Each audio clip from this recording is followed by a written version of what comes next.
اعوذ باللہ من الشیطان اللعین الرجیم بسم اللہ الرحمن الرحیم الحمد للہ وکفی وسلام علی عبادہ الذین اصطفی. درود بھیجیے.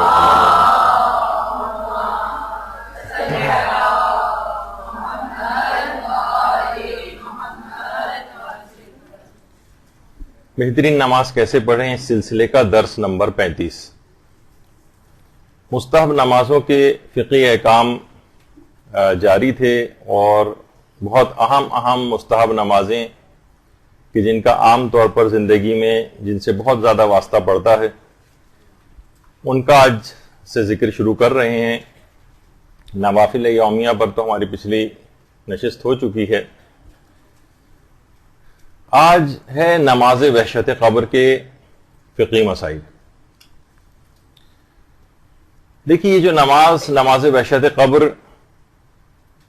یہ عام طور پر مستحب نمازوں کے اندر علماء اس کو لکھتے ہیں اور یہ نماز 3 ناموں سے مشہور ہے: صلاۃ الہدیہ، صلاۃ لیلۃ الدفن اور صلاۃ الوحشہ کے نام سے.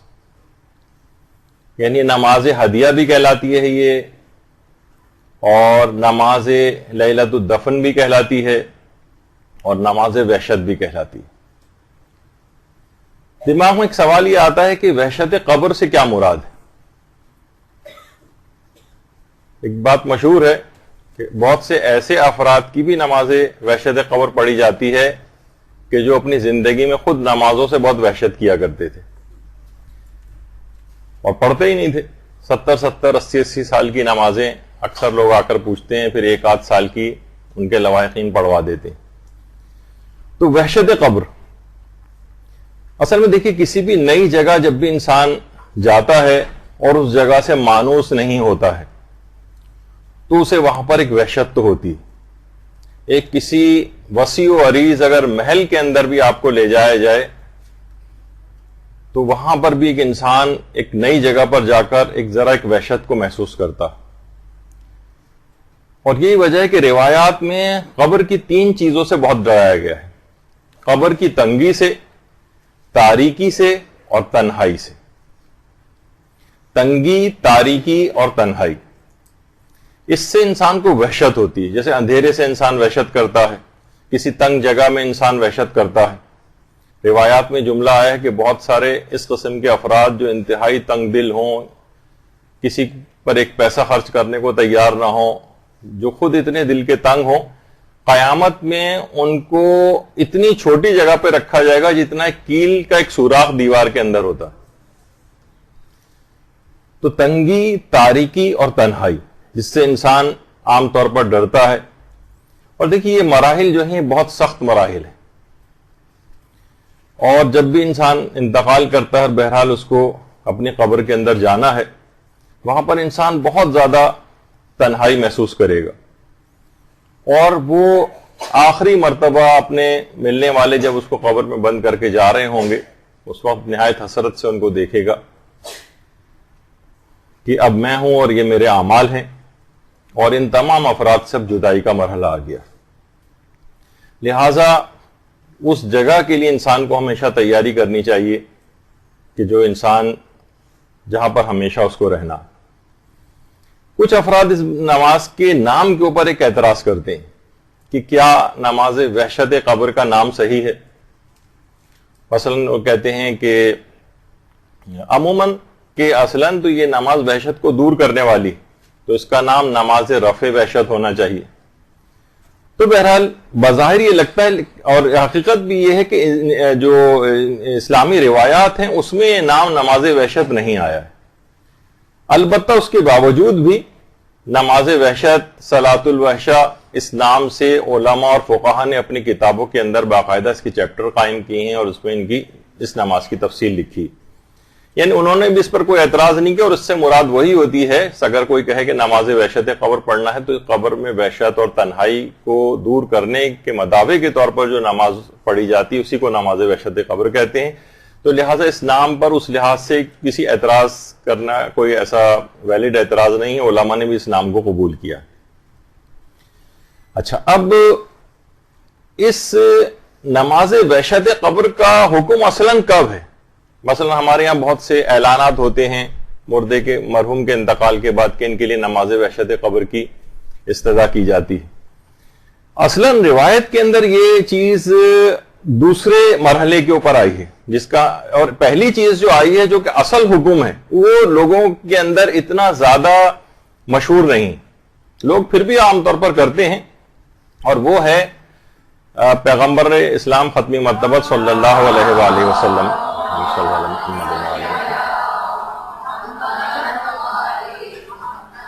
کہ میت کی پہلی رات سے زیادہ سخت اور کوئی وقت نہیں ہوتا. پیغمبر فرماتے ہیں لہذا تم اپنے مرنے والوں پر صدقہ دے کر رحم کرو, اور اگر صدقہ نہیں دے سکتے تو تم میں کوئی بھی شخص 2 رکعت نماز پڑھے. اور پھر پیغمبر نے ایک وہ طریقہ نماز کا بتایا ہے, دونوں طریقے روایت کے اندر آئے ہیں, کہ جس میں پہلا طریقہ وہ ہے کہ جس وقت میت کا انتقال ہوتا ہے اور ابھی تدفین نہیں ہوئی ہوتی, تو پھر پیغمبر نے ایک طریقہ بتایا کہ پہلی رکعت میں سورہ فاتحہ کے بعد سورہ توحید 2 مرتبہ پڑھو, اور دوسری رکعت میں سورہ الحمد کے بعد سورہ تکاثر کو 10 مرتبہ پڑھو, اور نماز مکمل کرنے کے بعد درود پڑھو, اور اس کے بعد کہو وَبَسْ ثَوَابَهَا إِلَىٰ قَبْرِ فُلَانٍ یا قبر ذَلِكَ الْمَيِّتِ فُلان ابن فلان. تو بہرحال یہ جو ہے اصلاً حکم کیا ہے, صدقہ دینے کا حکم ہے, اور صدقے کی اگر کسی کی حیثیت نہیں ہے, کسی بھی وجہ سے صدقہ نہیں دے پا رہا ہے وہ, تو پھر دوسرے مرحلے پر آتا ہے کہ نماز وحشت قبر پڑھو. تو صدقہ دیکھیے, صدقے کے متعلق اگر آپ روایات کا مطالعہ کریں تو مرنے سے لے کر اور بہت بعد تک پیغمبر فرماتے ہیں صدقے کے ذریعے اپنے مردوں پر رحم کرو, یہ صدقہ اللہ کے غضب کی آگ کو ٹھنڈا کرتا ہے, یہ قبر کے اندر قبر کی گرمی کو ٹھنڈا کرتا ہے, قیامت کی آگ میں بھی صدقہ جو ہے وہ صاحبان بن جائے گا. اور کتنی روایت اس سلسلے میں آئی ہیں, میزان عمل سے اس کو بھاری کرو, صدقہ دینے والے پولے صراط کی طرح سے بجلی کی طرح سے پولے صراط سے گزر جائیں گے, اور جہنم کی آگ کے مقابلے میں ڈھال بھی بن جائے گا. تو صدقہ ہر مرحلے اور ہر موقع پر کام آئے گا. تو سب سے پہلا اور اولین چیز یہ ہے کہ انتقال کے بعد میت کے لیے صدقہ دیا جائے. ہاں, صدقہ بھی دے دیا جائے, نماز وحشت بھی قبر بھی پڑھ لی جائے تو بہت ہی زیادہ ثواب اور زیادہ بڑھتا چلا جائے گا. لیکن اصلاً جو چیز لوگ بھول گئے ہیں وہ ہے صدقہ دینا. تو صدقہ دینا اس کا اتنا زیادہ ثواب ہے کہ روایت کے اندر یہ چیز آئی ہے کہ ہمارے چھٹے امام جعفر صادق علیہ السلام فرماتے ہیں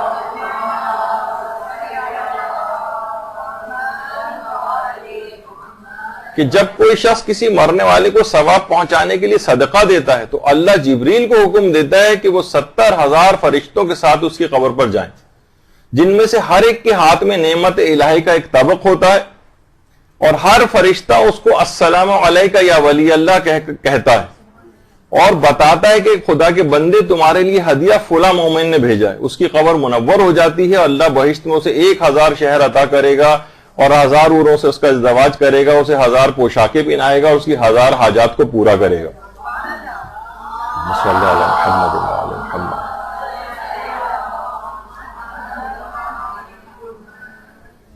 تو آپ نے دیکھا کہ بہرحال کتنا زیادہ اس کا ثواب ہے, کتنا زیادہ صدقہ دینے کا. اور صرف اس کی حد تک ہی معاملہ نہیں ہے, بلکہ ابھی نماز وحشت قبر کا تو خاص طریقہ وغیرہ آپ اس میں دیکھیں گی اور سنیں گی. اصلاً یہ ہے کہ جو عام کوئی سی بھی 2 رکعت نماز مستحبی ہے اس کا بھی بہت زیادہ ثواب ہے. مثلا فجر کے طریقے سے اگر آپ 2 رکعت نماز مستحب اگر کوئی شخص جو ہے وہ پڑھ لے بالکل عام فجر کے طریقے سے, اور میت کو ثواب ہدیہ کر دے, تو اس کا بھی بہت زیادہ ثواب ہے. نماز وحشت قبر کا ثواب الگ ہے, اور اس طرح کی نماز جو کہ میت کو ہدیہ کی جاتی ہے اس کا ثواب الگ. روایت میں یہ چیز آئی ہے کہ پیغمبر اسلام کا ایک قبر کے پاس سے گزر ہوا, اللہم صلی علی محمد وعلی محمد, اور ابھی گزشتہ روز ہی اس مردے کو دفن کیا گیا تھا اس قبر میں, اور وہ رسا اس پر رو رہے تھے. تو پیغمبر نے فرمایا تمہاری مختصر سی 2 رکعت نماز جسے تم بہت حقیر سمجھتے ہو, اس قبر والے کے لیے تمہاری تمام دولت سے بہتر. یعنی حقیقتاً اس کو اتنا زیادہ اس کا بینیفٹ ہے مردے کے لیے کہ ہم تو بہت معمولی چیز سمجھتے ہیں نا 2 رکعت نماز فجر کے طریقے سے پڑھ کے، اس کے لیے بہت بڑی بات ہے. تو عام 2 رکعت نماز پڑھنے کا بھی بہت زیادہ ثواب ہے. اور صرف یہی نہیں، یعنی نمازیں اس لحاظ سے اگر آپ دیکھیں کہ نماز وحشت قبر کی فضیلت کے عنوان سے اگر اس کو دیکھیں کہ مرحوم کو تو فائدہ ہوتا ہی ہے. یعنی کیا فائدہ ہوتا ہے کہ پروردگار 1000 فرشتے اس کی قبر پہ بھیجتا ہے، ہر ایک کے پاس ایک لباس ہوتا ہے، اور اس میت کی قبر کو سور پھونکے جانے تک کشادہ کرتے رہتے ہیں. اور صرف یہی نہیں بلکہ جو پڑھنے والا ہے، روایت میں آپ کے جو سامنے ہے کہ نماز پڑھنے والے کو ان تمام چیزوں کے برابر اجر ملتا ہے جن پر سورج طلوع ہوتا ہے، اور اس کے 40 درجات اس نماز پڑھنے کی وجہ سے بلند کر دیے جاتے ہیں. اللہم صلی علی محمد. یعنی سوچیں کہ سورج طلوع دنیا میں جن چیزوں پہ ہوتا ہے اس کا کوئی حد اور شمار ہے؟ کروڑوں، اربوں، کھربوں، یعنی وہ کسی گنتی میں نہیں آ سکتی. اتنا ثواب اس کے نامہ اعمال میں لکھ دیا جاتا اور اس کے 40 درجات بلند کر دیے جاتے ہیں. تو اچھا، اب نماز وحشت قبر جب انسان پڑھتا ہے تو ہوتا کیا ہے؟ یہی آپ نے سنا کہ فرشتے اس کی قبر میں آتے ہیں لباس لے کر اور اسی قبر کو مسلسل کشادہ کرتے رہتے ہیں. وحشت جو تنہائی ایک دور ہوتی ہے اور وہ تنگی جو تھی وہ بھی دور ہوتی جاتی ہے، مسلسل اسی قبر فراخ ہوتی چلی جاتی. اور 1-2 نہیں بلکہ 1000 فرشتوں کو پروردگار عالم بھیجتا. تو مرحوم کے لیے بہت زیادہ اس نماز میں فائدہ ہے. یہی وجہ ہے کہ ہمارے علماء میں مرزا حسین نوری کتنے زیادہ، جن کی بہت بڑے محدث تھے اور ان کی کتاب دارالسلام وہ بہت مشہور ہے. اسی کتاب میں مرزا حسین نوری نے آخوند ملا فتح علی سلطان آبادی، جو کاظمین میں باقاعدہ درس دیا کرتے تھے اور بہت بڑے علماء اور مجتہدین میں ان کا شمار ہوتا تھا، ان کا ایک واقعہ نقل کیا ہے. آخوند ملا فتح علی سلطان آبادی یہ جو تھے اتنے بڑے عالم تھے کہ یہ شیخ عبد الکریم حائری کے بھی استاد تھے. یعنی جنہوں نے حوزہ علمیہ قم قائم کیا ہے، شیخ عبد الکریم حائری. آج یہ جو علمی بہار آپ کو نظر آ رہی ہے قم میں، اس کے مؤسس اور بانی یہی ہیں شیخ عبد الکریم حائری. ان کے بھی استاد تھے آخوند ملا فتح علی سلطان آبادی، اور شیخ عبد الکریم حائری کے بھی استاد تھے یہ، اور یہ مرزا حسین نوری کے بھی استاد تھے. اور روضہ امیر المومنین علیہ الصلوۃ والسلام میں اللہم صلی علی محمد وعلی محمد،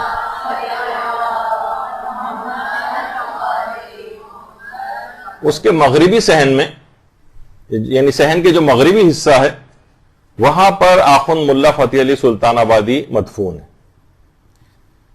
اچھا، اب محدث نوری نے دارالسلام میں ان کا ایک واقعہ نقل کیا کہ ہمارے استاد آخوند ملا فتح علی سلطان آبادی وہ خود یہ فرماتے تھے کہ میری عادت تھی کہ جب بھی کوئی محب اہل بیت اس دنیا سے رخصت ہوتا تھا اور مجھے اس کی خبر ہو جاتی تھی تو میں 2 رکعت نماز وحشت قبر اس کے لیے ضرور پڑھتا تھا، اور میرے علاوہ اس بات سے کوئی شخص واقف نہیں تھا. اچھا، اب خواہ میں اس شخص کو جانتا ہوں نہیں جانتا ہوں، بس مجھے اطلاع ملتی تھی کہ کوئی صاحب ایمان دنیا سے رخصت ہوا ہے تو میں اس کے لیے نماز وحشت قبر ضرور پڑھتا تھا. کہہ رہے ہیں ایک دن میرے ایک دوست میرے پاس آئے، وہ خود بھی عالم دین تھے بڑے. اس نے کہا کہ کل رات ایک مومن میرے خواب میں آئے جو چند دنوں پہلے انتقال کر گئے تھے، اور جب میں نے خواب میں ان سے ان کی موت کے بعد کے حالات پوچھے اور تو انہوں نے بتایا کہ قبر کی پہلی رات میں بہت سخت تنگی اور پریشانی کے عالم میں تھا، اور مجھے کچھ اعمال کی بنا پر عذاب کی طرف لے جایا جا رہا تھا. تو اسی وقت ملا فتح علی کی بھیجی گئی 2 رکعت نماز نے مجھے آ کر اس عذاب سے بچا لیا. خدا، یعنی مردہ کی کہہ رہا ہے، وہ مرحوم جو خواب میں آئے وہ کہہ رہے ہیں کہ خدا ان کے والدین پر رحم کرے انہوں نے مجھ پر بہت بڑا احسان کیا اور اس نے پھر وہ جو مومن جس نے خواب آ کر سنایا ان کو، ملا فتح علی سلطان آبادی کو، اس نے پوچھا کہ آپ نے کون سی 2 رکعت نماز پڑھی تھی؟ تو انہوں نے فرمایا کہ میں نے 2 رکعت نماز وحشت قبر پڑھی تھی، اور اس کے بعد ان کو 2 رکعت نماز وحشت قبر کا طریقہ بھی دوبارہ بتایا۔ تو اس کتاب کے اندر محدث نوری نے باقاعدہ اس واقعے کو نقل کیا ہے۔ اور ایک چیز ہے جس میں بہت متذبذب تھا کہ میں اس چیز کو بتاؤں کہ بہت سی چیزیں پرسنل ایکسپیرینسز بھی ہوتی ہیں اور دماغ میں یہ بھی آتا ہے کہ کہیں خود ستائی اور اس طرح کا کوئی دنیاوی خیال دماغ میں نہ آنے لگے، سننے والوں کو کوئی اپنی معاذ اللہ بڑائی بیان کر رہے ہیں، کیا کر رہے ہیں۔ لیکن خود میرا بھی ایک ایکسپیرینس اس طرح کا ہے کہ کافی سالوں پہلے ایک دفعہ ہمارے ایک رشتہ دار کا انتقال ہوا تھا، تو میں نے ان کے لیے نماز وحشت قبر پڑھی تھی۔ 1-2 روز بعد ہی میں نے، خود میرا ذاتی ایکسپیرینس ہے، حالانکہ مجھے اتنے خواب یاد رہتے نہیں ہیں، لیکن وہ خواب ابھی تک مجھے یاد ہے۔ یہ تقریباً آج سے شاید 15-20 سال ہو گئے ہوں گے، اس سے پہلے کی بات ہے۔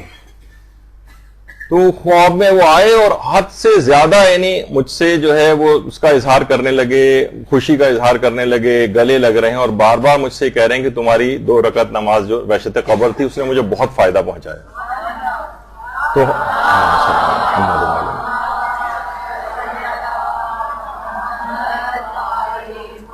تو یہ بات میں نے اس طور پر یوں بتا دی کہ صرف یہ علماء وغیرہ سے مخصوص نہیں کہ واقعات میں پڑھتے ہیں، کوئی عام سا گناہگار بھی شخص اگر یہ پڑھے تو بہرحال، کیونکہ اس نماز کے اندر اتنی طاقت ہے کہ وہ اتنا زیادہ ثواب اور فائدے پہنچا دیتی ہے مرحوم کو، تو اس لحاظ سے اس بات کا ذکر کر دیا۔ تو یہ ایک بڑی ویسی نماز ہے، بہت اہم نماز ہے، اور یہ جو نماز اس لحاظ سے پڑھی جاتی، چاہے وہ 2 رکعت عام مستحب نماز ہی مرحوم کے لیے پڑھیں، تو اس کے متعلق ہمارے امام جعفر صادق علیہ الصلوۃ والسلام فرماتے ہیں،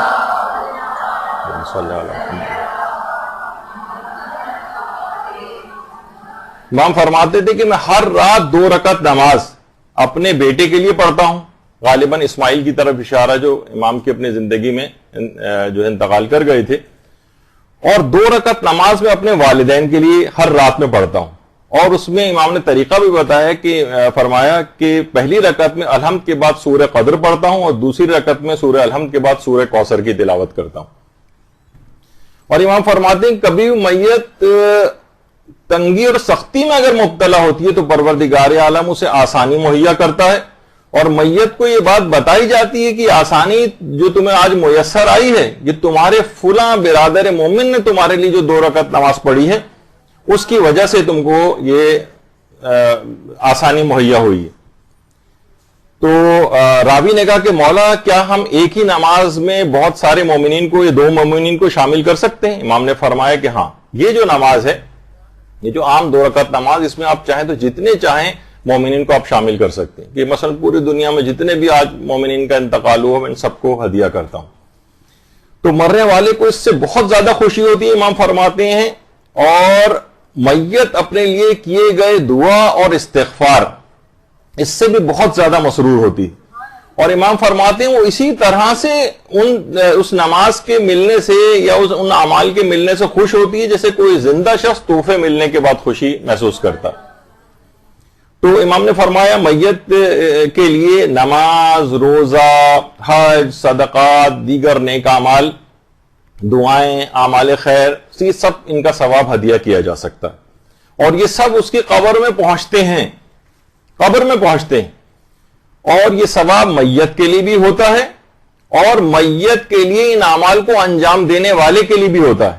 بلکہ امام یہاں تک فرماتے ہیں کہ جب کسی مسلمان کے مرنے کے بعد اس کے لیے کوئی شخص نیک اعمال انجام دیتا ہے تو اللہ اس عمل کو کرنے والے کا ثواب دگنا کر دیتا ہے، اور مرنے والا بھی اس سے مکمل فائدہ اٹھاتا ہے۔ یعنی یہ فقط یہ نہیں کہ آپ جو پڑھ رہے ہیں تو صرف مرنے والے کو فائدہ ہو رہا ہے، خود آپ کا ثواب دگنا ہو جاتا ہے۔ تو بہت ہی ظاہر ہے کہ جو رات ہے، خاص طور پر شب اول جو کہلائی جاتی ہے، یہ سخت رات ہے، اس میں شبہ نہیں کہ یہ رات جو ہے سخت راتوں کے اندر سے شمار ہوتی ہے۔ اور آیت اللہ مرشی نجفی، یہ واقعہ خود آیت اللہ مرشی نجفی نے سنایا، اور فرماتے ہیں کہ آیت اللہ شیخ مرتضی حائری یزدی. شیخ مرتضی حائری یزدی کا جب انتقال ہوا تو آیت اللہ مرشی نجفی کے خواب میں یہ آئے اور کافی تفصیل سے اپنے حالات کو بتایا. اور یہ آیت اللہ شیخ مرتضی حائری یزدی کون تھے؟ یہ آیت اللہ شیخ عبد الکریم حائری کے بیٹے تھے، جن کا ابھی اس سے پہلے بھی تذکر آیا تھا، جنہوں نے حوزہ علمیہ قوم کی بنیاد رکھی. اور آیت اللہ شیخ عبد الحائری یزدی امام خمینی کے بہت ہی قریبی افراد میں شمار ہوتے ہیں. امام خمینی کے جو بالکل برابر میں بیٹھے ہوئے ہیں سیدھے ہاتھ پر، یہ آیت اللہ شیخ عبد الحائری یزدی. اور اس قدر ان کی آپس میں قربت تھی کہ امام خمینی نے اپنے بیٹے مصطفیٰ خمینی کی شادی مرتضی حائری یزدی کی بیٹی سے کی تھی. تو اس لحاظ سے مصطفیٰ خمینی جو امام خمینی کے بیٹے جو انہیں عراق میں شہید کر دیا گیا تھا، ان کی جو زوجہ تھیں وہ آیت اللہ مرتضی حائری یزدی کی بیٹی تھی. تو آیت اللہ مرتضی حائری یزدی، آیت اللہ مرشی نجفی فرماتے ہیں کہ جب ان کا انتقال ہوا تو میں نے اس رات آیت اللہ مرتضی حائری یزدی کے لیے نماز وحشت قبر پڑھی اور سورہ یاسین کی تلاوت کی اور اس کا ثواب ان کی روح کو ان کو ہدیہ کیا. اچھا، اس کے صرف چند راتوں کے بعد ہی میں نے ان کو خواب میں دیکھا، اور خواب میں مجھے اچھی طرح معلوم تھا کہ ان کا انتقال ہو چکا ہے، اور مجھے اس بات کا تجسس تھا کہ میں آیت اللہ مرتضی حائری یزدی سے پوچھوں کہ مرنے کے بعد ان کے ساتھ کیا ہوا. تو میں نے کہا کہ آغا یہ آپ کی مرنے کے بعد کیا ہوا، حالات کیا رہے؟ تو مجھے ان کی حالت سے دیکھ کر لگا کہ آغا حائری بہت خوش ہیں، اور انہوں نے کہا کہ بہت سے مرحلوں سے گزر کر میری روح میری جسم سے باہر آئی اور بہت آہستگی کے ساتھ جسم سے نکل گئی، اور جب مجھے قبر میں رکھا گیا تو میں نے اوپر سے اپنے جسم کو مکمل طور پر پہلی بار دیکھا. جب روح جسم سے الگ ہو جاتی ہے اور جسم پڑا رہ جاتا ہے تو روح اس کو دیکھتی، تو میں باہر سے مکمل طور پر اپنے جسم کو دیکھ رہا تھا. میں مبہوت ہو کر رہ گیا اور دل میں ایسی غمزدہ کیفیت طاری ہوئی کہ میں قبر کے کونے میں غمزدہ بیٹھ گیا. قبر کی پائنتی کے پاس سے اچانک سے مجھے کچھ خوفناک آوازیں آنا شروع ہوئی. بڑا تفصیلی خواب آیت اللہ مرشی نجفی نے ذکر کیا. بہت خوفناک آوازیں آنے لگیں، بہت نامانوس آوازیں تھیں. میں نے اس سے پہلے کبھی اس طرح کی رونگٹے کھڑے کر دینے والی آوازوں کو نہیں سنا تھا. اچھا، جو مجھے دفن کر رہے تھے ان میں سے کسی کو کوئی خبر نہیں تھی کہ یہ کیا کیسی آوازیں آ رہی ہیں. وہ اپنے کاموں میں لگے ہوئے تھے تدفین میں. تو میں نے دیکھا کہ ایک ویران اور بیابان سی کسی جگہ سے دو افراد آتے ہوئے نظر آ رہے ہیں جن کے جسم آگ کے بنے ہوئے ہیں، اور آنکھوں سے شعلے اس طرح سے نکل رہے ہیں کہ میں ان کے چہرے کی بھی شناخت نہیں کر پا رہا تھا. دونوں آپس میں بات چیت کر رہے تھے اور میری طرف اشارہ کر کے جیسے میرے متعلق کچھ بات کر رہے ہیں. میرا خوف بڑھتا ہی جا رہا تھا. میں چیخنا چاہتا تھا لیکن آواز میرے حلق سے نہیں نکل رہی تھی، یعنی صرف میرا منہ کھل رہا تھا اور بند ہو رہا تھا لیکن آواز نہیں نکل رہی تھی. میں زمین پر سہما ہوا لیٹا ہوا تھا، انتہائی خوفزدہ تھا. میں نے پوری قوت مجتمع کر کے بہرحال اپنے پروردگار کو پکارا، پروردگارا میری مدد فرما، اس موقع پر کون ہے جو تو تیرے علاوہ میری مدد کر سکے. اور اچانک اسی وقت مجھے اپنے پیچھے سے ایک انتہائی دل نواز، انتہائی روح پرور اور خوبصورت اور میٹھی آواز سنائی دی. میں نے مڑ کر دیکھا تو پیچھے کی طرف مجھے ایک روشنی سے نظر آئی. دونوں آگ کے بنے ہوئے وہ جو اشخاص آ رہے تھے وہ اس روشنی کو دیکھ کر مجھ سے دور ہونا شروع ہو گئے، یہاں تک کہ دور ہوتے ہوتے اتنا دور چلے گئے کہ وہ بالکل غائب ہو گئے. میں نے سکون کا سانس لیا تو دیکھا اس روشنی کے اندر سے ایک نورانی شخصیت باہر آئی.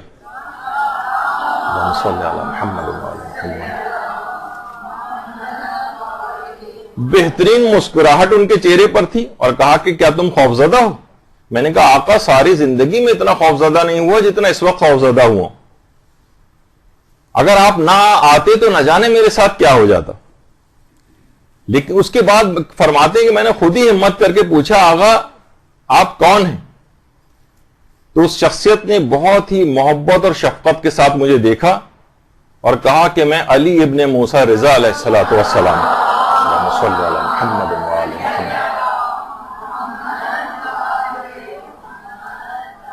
اور کہا ہے مرتضی حائری تم 38 مرتبہ ہماری زیارت کے لیے آئے تھے، اب میرا بھی یہ فرض بن گیا ہے کہ میں تمہاری قبر میں 38 دفعہ تمہاری زیارت کے لیے آؤں، اور آج اس زیارت کا پہلا دن ہے، ابھی مجھے 37 دفعہ تمہاری زیارت کے لیے مزید آنا ہے۔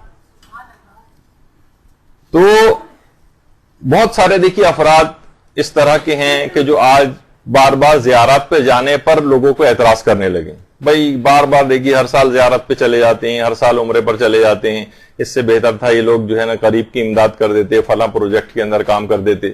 تو دیکھیے یہ کسی نیک کام کو روک کر کسی دوسرے نیک کام کی معرفی نہ کیا کریں۔ جو عام طور پر نوٹ بھی یہ کیا گیا وہ افراد جو ہر سال حج و عمرہ زیارات اس طرح کی چیزوں کے اوپر جاتے ہیں، اللہ ان کو اتنی توفیق بھی دیتا ہے کہ وہ غریبوں کی امداد بھی ساتھ ساتھ کر رہے ہوتے ہیں۔ تو ضروری نہیں کہ ایک نیک کام سرے سے بند کیا جائے اس کے بعد کوئی اور دوسرا نیک کام تب کیا جائے، دونوں کام ساتھ بھی ہو سکتے ہیں۔ تو بہرحال آیت اللہ مرشی نجفی فرماتے ہیں کہ میں نے یہ جو عمل انجام دیا تھا ان کے لیے 2 رکعت نماز وحشت قبر پڑھی تھی، اور اس کے علاوہ میں نے سورہ یاسین پڑھی تھی۔ تو آیت اللہ مرتضی حائری یزدی اس کے بعد میرے جو ہے وہ خواب میں آئے اور مجھے یہ ساری جو تفصیل انہوں نے بتائی۔ تو بہرحال ایک دماغ میں یہ رہے کہ کوئی بھی نیک کام، ہمیشہ انسان کو مختلف نیک کام کرتے رہنا چاہیے۔ اب جیسے کہ ابھی آپ زیارت کا تذکرہ آیا، قبر میں ہر نیک عمل کسی نہ کسی صورت میں فائدہ پہنچائے گا۔ نمازوں کا بھی آپ نے سلسلہ دیکھا، زیارات کا سلسلہ، اس کے علاوہ اور بھی بہت سارے موارد جو موت کی گفتگو میں نے نقل کیے تھے جو قبر میں اس لحاظ سے ہر نیک عمل فائدہ پہنچانے والا۔ اچھا، جب اتنے زیادہ اس کے ثواب اور فائدے انسان سنتا ہے، پڑھتا ہے، تو بہت سے لوگ ایک سوال کرتے ہیں، بظاہر یہ سوال بڑا عجیب سا ایک سوال لگتا ہے، لیکن بہرحال وہ کہتے ہیں کہ کیا ہم اپنی زندگی میں اپنی نماز وحشت قبر پڑھ سکتے ہیں؟ اب یہیں سے ہمارے مسائل فقہ کی گفتگو اسٹارٹ ہو رہی ہے۔ تو پہلی بات یہ ہے کہ وہی والی بات کہ اس فیسلٹی کو لینے کے لیے انتقال ہونا ضروری ہے، یہ زندگی میں نہیں پڑھی جا سکتی۔ تو زندگی میں کوئی شخص اپنی نہ نماز وحشت قبر پڑھ سکتا ہے، نہ کسی اور زندہ شخص کے لیے نماز وحشت قبر پڑھ سکتا ہے، نہ کسی سے پڑھوا سکتا ہے۔ ہاں، البتہ مجتہدین نے ایک چیز لکھی ہے، البتہ وہ اپنے 1/3 مال جس میں وہ وصیت کر سکتا ہے کسی بھی نیک کام کے لیے، اسی 1/3 مال میں سے اپنے میراث سے وہ نماز وحشت قبر پڑھوانے کی وصیت بھی کر سکتا ہے۔ ابھی آگے چل کر اس کا بھی ذکر آئے گا کہ نماز وحشت قبر کو کیا اجارے پر پڑھوا سکتے ہیں، نہیں، اس کی بھی تفصیل آئے گی۔ تو بہرحال اپنی زندگی میں کوئی شخص نماز وحشت قبر نہ پڑھ سکتا ہے نہ پڑھوا سکتا ہے، البتہ اپنے 1/3 مال سے وصیت کر کے جا سکتا ہے کہ اس میں سے میرے لیے نماز وحشت قبر پڑھوا دی جائے۔ لیکن نماز وحشت قبر کی اصلاً 2 اقسام ہیں، 2 اقسام۔ ایک ہے صلاۃ لیلۃ الموت اور ایک ہے صلاۃ لیلۃ الدفن، یعنی جس دن یا رات میں کسی بھی شخص کا انتقال ہوا ہے اور ابھی اس کی تدفین نہیں ہوئی، یعنی صلاۃ لیلۃ الموت یہ موت کے بعد تدفین سے پہلے پڑھی جانے والی نماز ہے۔ ابھی دفن نہیں ہوئے، بہت سے لوگوں کی تدفین میں تاخیر ہو جاتی، لیکن بہرحال آپ نے دیکھا کہ اس کے بعد بھی میت کے ساتھ بہت سے مراحل ہوتے ہیں، وہ غمزدہ بھی ہوتی ہے، وحشت بھی کر رہی ہوتی ہے، تو اس وقت کے لیے بھی ایک نماز ہے، یعنی ابھی تدفین ہوئی نہیں ہے، صرف انتقال ہوا ہے، تو یہ صلاۃ لیلۃ الموت کہلاتی ہے۔ اور اس کا طریقہ کیا ہے؟ اس کا طریقہ وہی ہے جو اس سے پہلے آیا کہ پہلی رکعت میں سورہ الحمد کے بعد 2 مرتبہ سورہ توحید اور دوسری رکعت میں سورہ الحمد کے بعد 10 مرتبہ سورہ تکاثر پڑھی جائے۔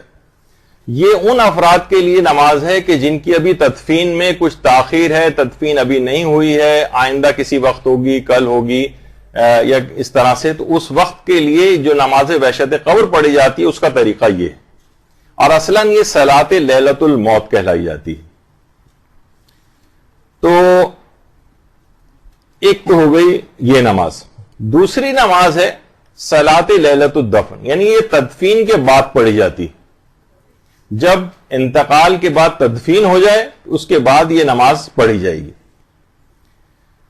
اچھا، تدفین کے بعد. اور اس کا طریقہ کار کیا ہے؟ اس کا طریقہ کار وہی ہے جو سب سے زیادہ مشہور ہے کہ پہلی رکعت میں الحمد کے بعد آیت الکرسی پڑھی جائے گی، اور دوسری رکعت میں الحمد کے بعد 10 مرتبہ سورہ قدر پڑھی جائے گی، اور اس کے بعد ایک دعا پڑھی جاتی. یہ ہے تدفین کے بعد والی نماز. عام طور پر لوگ بہت پریشان ہوتے ہیں کہ ابھی تو تدفین نہیں ہوئی، تو ان کو پہلا طریقہ، اور تدفین کے بعد جو پڑھی جاتی ہے اس کے لیے دوسرا طریقہ. اچھا، اب ایک سوال بھی آتا ہے کہ زیادہ بہتر یہ ہے کہ یہ دونوں نمازیں ہی پڑھ لی جائیں. زیادہ بہتر یہ کہ پہلے طریقے سے بھی پڑھ لی جائے تدفین سے پہلے، اور دوسرے طریقے سے بھی پڑھ لی جائے تدفین کے بعد. ضروری نہیں کہ ان میں سے صرف جو سب سے زیادہ رائج ہے ہمارے ہاں تدفین کے بعد والی ہے، لیکن اس سے پہلے والی نماز سے لوگ بالکل واقف نہیں ہیں. وہ بھی روایات کے اندر اسی طرح سے بیان ہوئی ہے، تو اس کی بھی بہت فضیلت اور اہمیت ہے جس کو نہیں کھونا چاہیے. اچھا، اب نماز وحشت قبر کے اندر جو سورے پڑھے جاتے ہیں، جیسے کہ ابھی آپ نے دیکھا، اس میں ایک تو سوروں کے علاوہ آیت الکرسی پڑھی جاتی، آیت الکرسی. اور آیت الکرسی کا بھی اس سے پہلے آپ نے ابھی روایت کا ایک تو فائدہ سنا کہ کس طرح سے فرشتے آتے ہیں اور سارے کے ہاتھ میں جو ثواب ہوتا ہے، لباس ہوتا ہے، اس کے قبر کو گشادہ کرتے ہیں. لیکن یہ جو آیت الکرسی یہ عام زندگی میں بھی مومن مرحوم کے لیے اگر پڑھی جائے تو اللہ، اور اس کا ثواب اہل قبور کو کوئی شخص ہدیہ کر دے تو اللہ اس کے ہر حرف کے بدلے ایک فرشتہ خلق فرماتا ہے جو قیامت تک اس کے لیے تسبیح کرتا رہتا ہے. تو بہت زیادہ اللہم صلی علی محمد وعلی محمد. تو پیغمبر اسلام نے بہت ہی عظیم ثواب یہ جو ہے اس کا ذکر کیا. اور اس کے علاوہ جیسے کہ اس کے متعلق اس کی ملتی ہیں چیزیں کہ آیت الکرسی یہ سید القرآن بھی اس کو کہا جاتا ہے، اور قرآن کا بلند ترین نقطہ یہ ہے. اور پیغمبر اسلام آیت الکرسی کی تلاوت کے وقت مسکراتے رہتے تھے. پیغمبر کی ایک سیرت تھی کہ وہ مسکراتے تھے ہمیشہ آیت الکرسی کی تلاوت کے وقت. اور یرقان کی بیماری کا علاج بھی اس کے اندر ہے. جس جگہ جس گھر میں بھی اسے پڑھا جاتا ہے شیطان 3 روز تک اس گھر میں قریب بھی نہیں آتا. یعنی اب نہ لڑائی جھگڑے ہوں گے، نہ کوئی فتنہ و فساد ہوگا، یعنی اگر آیت الکرسی اس انداز سے پڑھی جائے. وضو کے بعد اگر اسے پڑھے گا تو روایت میں 5ویں امام کی 40 سال کی عبادت کا ثواب اسے دیا جائے گا. اور 70 بار اگر کوئی شخص تلاوت کر لے اس کو تو معالج کی دوا کی محتاجی ختم ہو جائے گی. یعنی بیماری نہیں پڑے گا تو دوا کی ضرورت نہیں پیش آئے گی. اور گھر سے باہر نکلتے وقت اگر اس کو پڑھے گا تو تمام مقاصد میں کامیاب ہو کر لوٹے گا. تو بہت زیادہ اس آیت الکرسی کا عمومی زندگی میں بھی جو ہے وہ ثواب ہے، جس کو ہمیں اس کو مسلسل پڑھتے رہنا چاہیے. صرف یعنی نماز کی حد تک نہیں کہ ہم نماز وحشت قبر کی حد تک اس کو، بلکہ ہر نماز کے بعد بھی پیغمبر نے امیر المومنین علیہ الصلوۃ والسلام سے جملات ارشاد فرمائے ہیں کہ اہلی ہر نماز کے بعد آیت الکرسی کی تلاوت نماز کی قبولیت کا باعث ہے. اس کی تلاوت کرنے والا اللہ کی امان میں رہتا ہے اور اللہ اس کی مسلسل حفاظت کرتا ہے. تو اس لحاظ سے یہ بہت بہترین، اس کو نمازوں کے بعد بھی پڑھنا چاہیے. آپ نے دیکھا وضو کے بعد بھی اس کو پڑھنے کا حکم ہے، نماز کے بعد بھی حکم ہے، نمازوں کے دوران بھی پڑھنے کا، جیسے نماز وحشت قبر کے اندر. اور روایتوں کے اندر یہ بھی بات آئی کہ کسی نے سوتے وقت اس کو پڑھ لیا اور ہر نماز کے بعد تلاوت کی تو فالج ہونے سے اور سانپ بچھو جیسے جانوروں سے، یعنی موذی جانوروں سے بھی یہ شخص محفوظ رہے گا.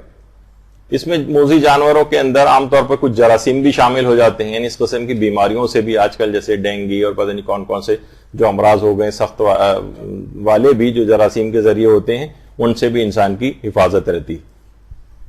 اچھا، اور اس کے علاوہ ہر نماز کے بعد آیت الکرسی کی تلاوت یہ فقر و فاقے سے نجات دلاتی ہے. اس کا رزق وہاں سے ملتا ہے جہاں سے اس کو امید بھی نہیں ہوتی. اور صبح سویرے اگر گھر سے نکلتے ہوئے اس کو پڑھ لے گا اس آیت الکرسی کو تو وہ تنگ دستی سے امان میں رہے گا. یعنی روزانہ لوگ کتنا اپنی جابز کے لیے، کاروبار کے لیے اور اس کے لیے نکلتے ہیں، تو یہ تمام مراحل سے بخیر و خوبی گزرے گا اور اس کے رزق میں بھی اضافہ ہوگا. اور اس کے علاوہ جس نے 100 مرتبہ آیت الکرسی پڑھ لی، پیغمبر فرماتے ہیں گویا اس شخص کی مانند ہے جس نے پوری زندگی اللہ کی عبادت میں گزاری. تو انسان باقاعدہ ایک تسبیح پوری آیت الکرسی کی اس انداز سے پڑھ سکتا. تو یہ اب دیکھیں یہی آیت الکرسی آپ نماز وحشت قبر کے اندر پڑھنی ہے, اور جتنے ثواب آپ نے اب تک سنی یہ سارے نماز وحشت قبر کے اندر والی جو آیت الکرسی ہے اس کو پڑھنے سے یہی ثواب اور فائدے آپ کو ملیں گے. تو اس لحاظ سے نماز وحشت قبر کا آپ کو اہمیت کا احساس ہو رہا ہے. اور اس کے علاوہ اس کے بعد اگلی رکعت میں سورہ قدر پڑھی جاتی. سورہ قدر کی بھی دیکھیے کتنی منزلت ہے, اور سورہ قدر کو ایک بات اور بتا دیجئے کہ بہرحال بہت سے لوگ انگلیوں کے اوپر بھی یہ 10 کا عدد گن سکتے ہیں, اور تسبیح کے ذریعے بھی اس کو گنا جا سکتے ہیں. یعنی نماز کے دوران اگر تسبیح ہاتھ میں لے کے کوئی بھی ذکر پڑھنا ہو تو اس میں بھی کوئی حرج نہیں. اچھا, سورہ قدر کی جو شخص تلاوت کرتا ہے, ہمارے پانچویں امام محمد باقر علیہ الصلوۃ والسلام فرماتے ہیں, اور یہی یاد رہے کہ یہ سورہ قدر آپ کو اس کے اندر پڑھنی, اور ایک دفعہ نہیں پڑھنی, 10 دفعہ پڑھنی, کہ جو انا انزلناہ فی لیلۃ القدر کی تلاوت کرے, اور تلاوت کیا ہو تو اپنی آواز کو بلند کرے, تو وہ اس شخص کی مانند ہے جس نے اللہ کی راہ میں تلوار اٹھائی. اور جو اس سورہ کی تلاوت آہستہ کرے تو اس شخص کی مانند راہ خدا میں اپنے خون میں آلودہ ہوا, اور جو شخص سورہ قدر کو 10 مرتبہ پڑھے اللہ اس کے 1000 گناہ کو مٹا دیتا. اور اس میں 10 دفعہ ہی سورہ قدر پڑھی جاتی, یعنی 1000 گناہ تو فقط صرف اس 10 دفعہ سورہ قدر پڑھنے سے ہی معاف ہو جاتے ہیں. اور اتنا ثواب جو شہید خاک و خون میں غلطاں ہوتا ہے جہاد میں, وہ ثواب اس کو دیا جاتا ہے. اور جو شخص سورہ قدر کی تلاوت کرے گا اللہ اس کو ماہ رمضان میں روزے رکھنے کا اور شب قدر میں جاگتے رہنے کا ثواب عطا کرے گا. تو اس کے اندر آپ 10 دفعہ پڑھ رہی ہیں. اور اس کے علاوہ پیشانی پر مومنین کی جو نور قیامت کے روز ظاہر ہوگا, اصلاً وہ نور سورہ قدر ہی کا نور ہوگا. تو روایت میں یہ بات بھی آئی ہے حکایات کے اندر کہ آیت اللہ شیخ محمد علی بروجردی نے ایک مرتبہ آیت اللہ شیخ محمد حسین کمپانی سے پوچھا تھا کہ آپ کے جو ہونٹ ہر وقت ذکر میں مصروف رہتے ہیں, حتیٰ کہ آپ سلام اور دعا اور بات چیت کے درمیان بھی اس کو ترک نہیں کرتے ہیں, یہ کون سا ذکر ہے جو آپ پڑھتے ہیں؟ آیت اللہ محمد حسین کمپانی نے مسکرا کر بڑے تامل سے جواب دیا, کتنا اچھا ہے کہ انسان روزانہ 1000 مرتبہ سورہ قدر کی تلاوت کر لیا کرے.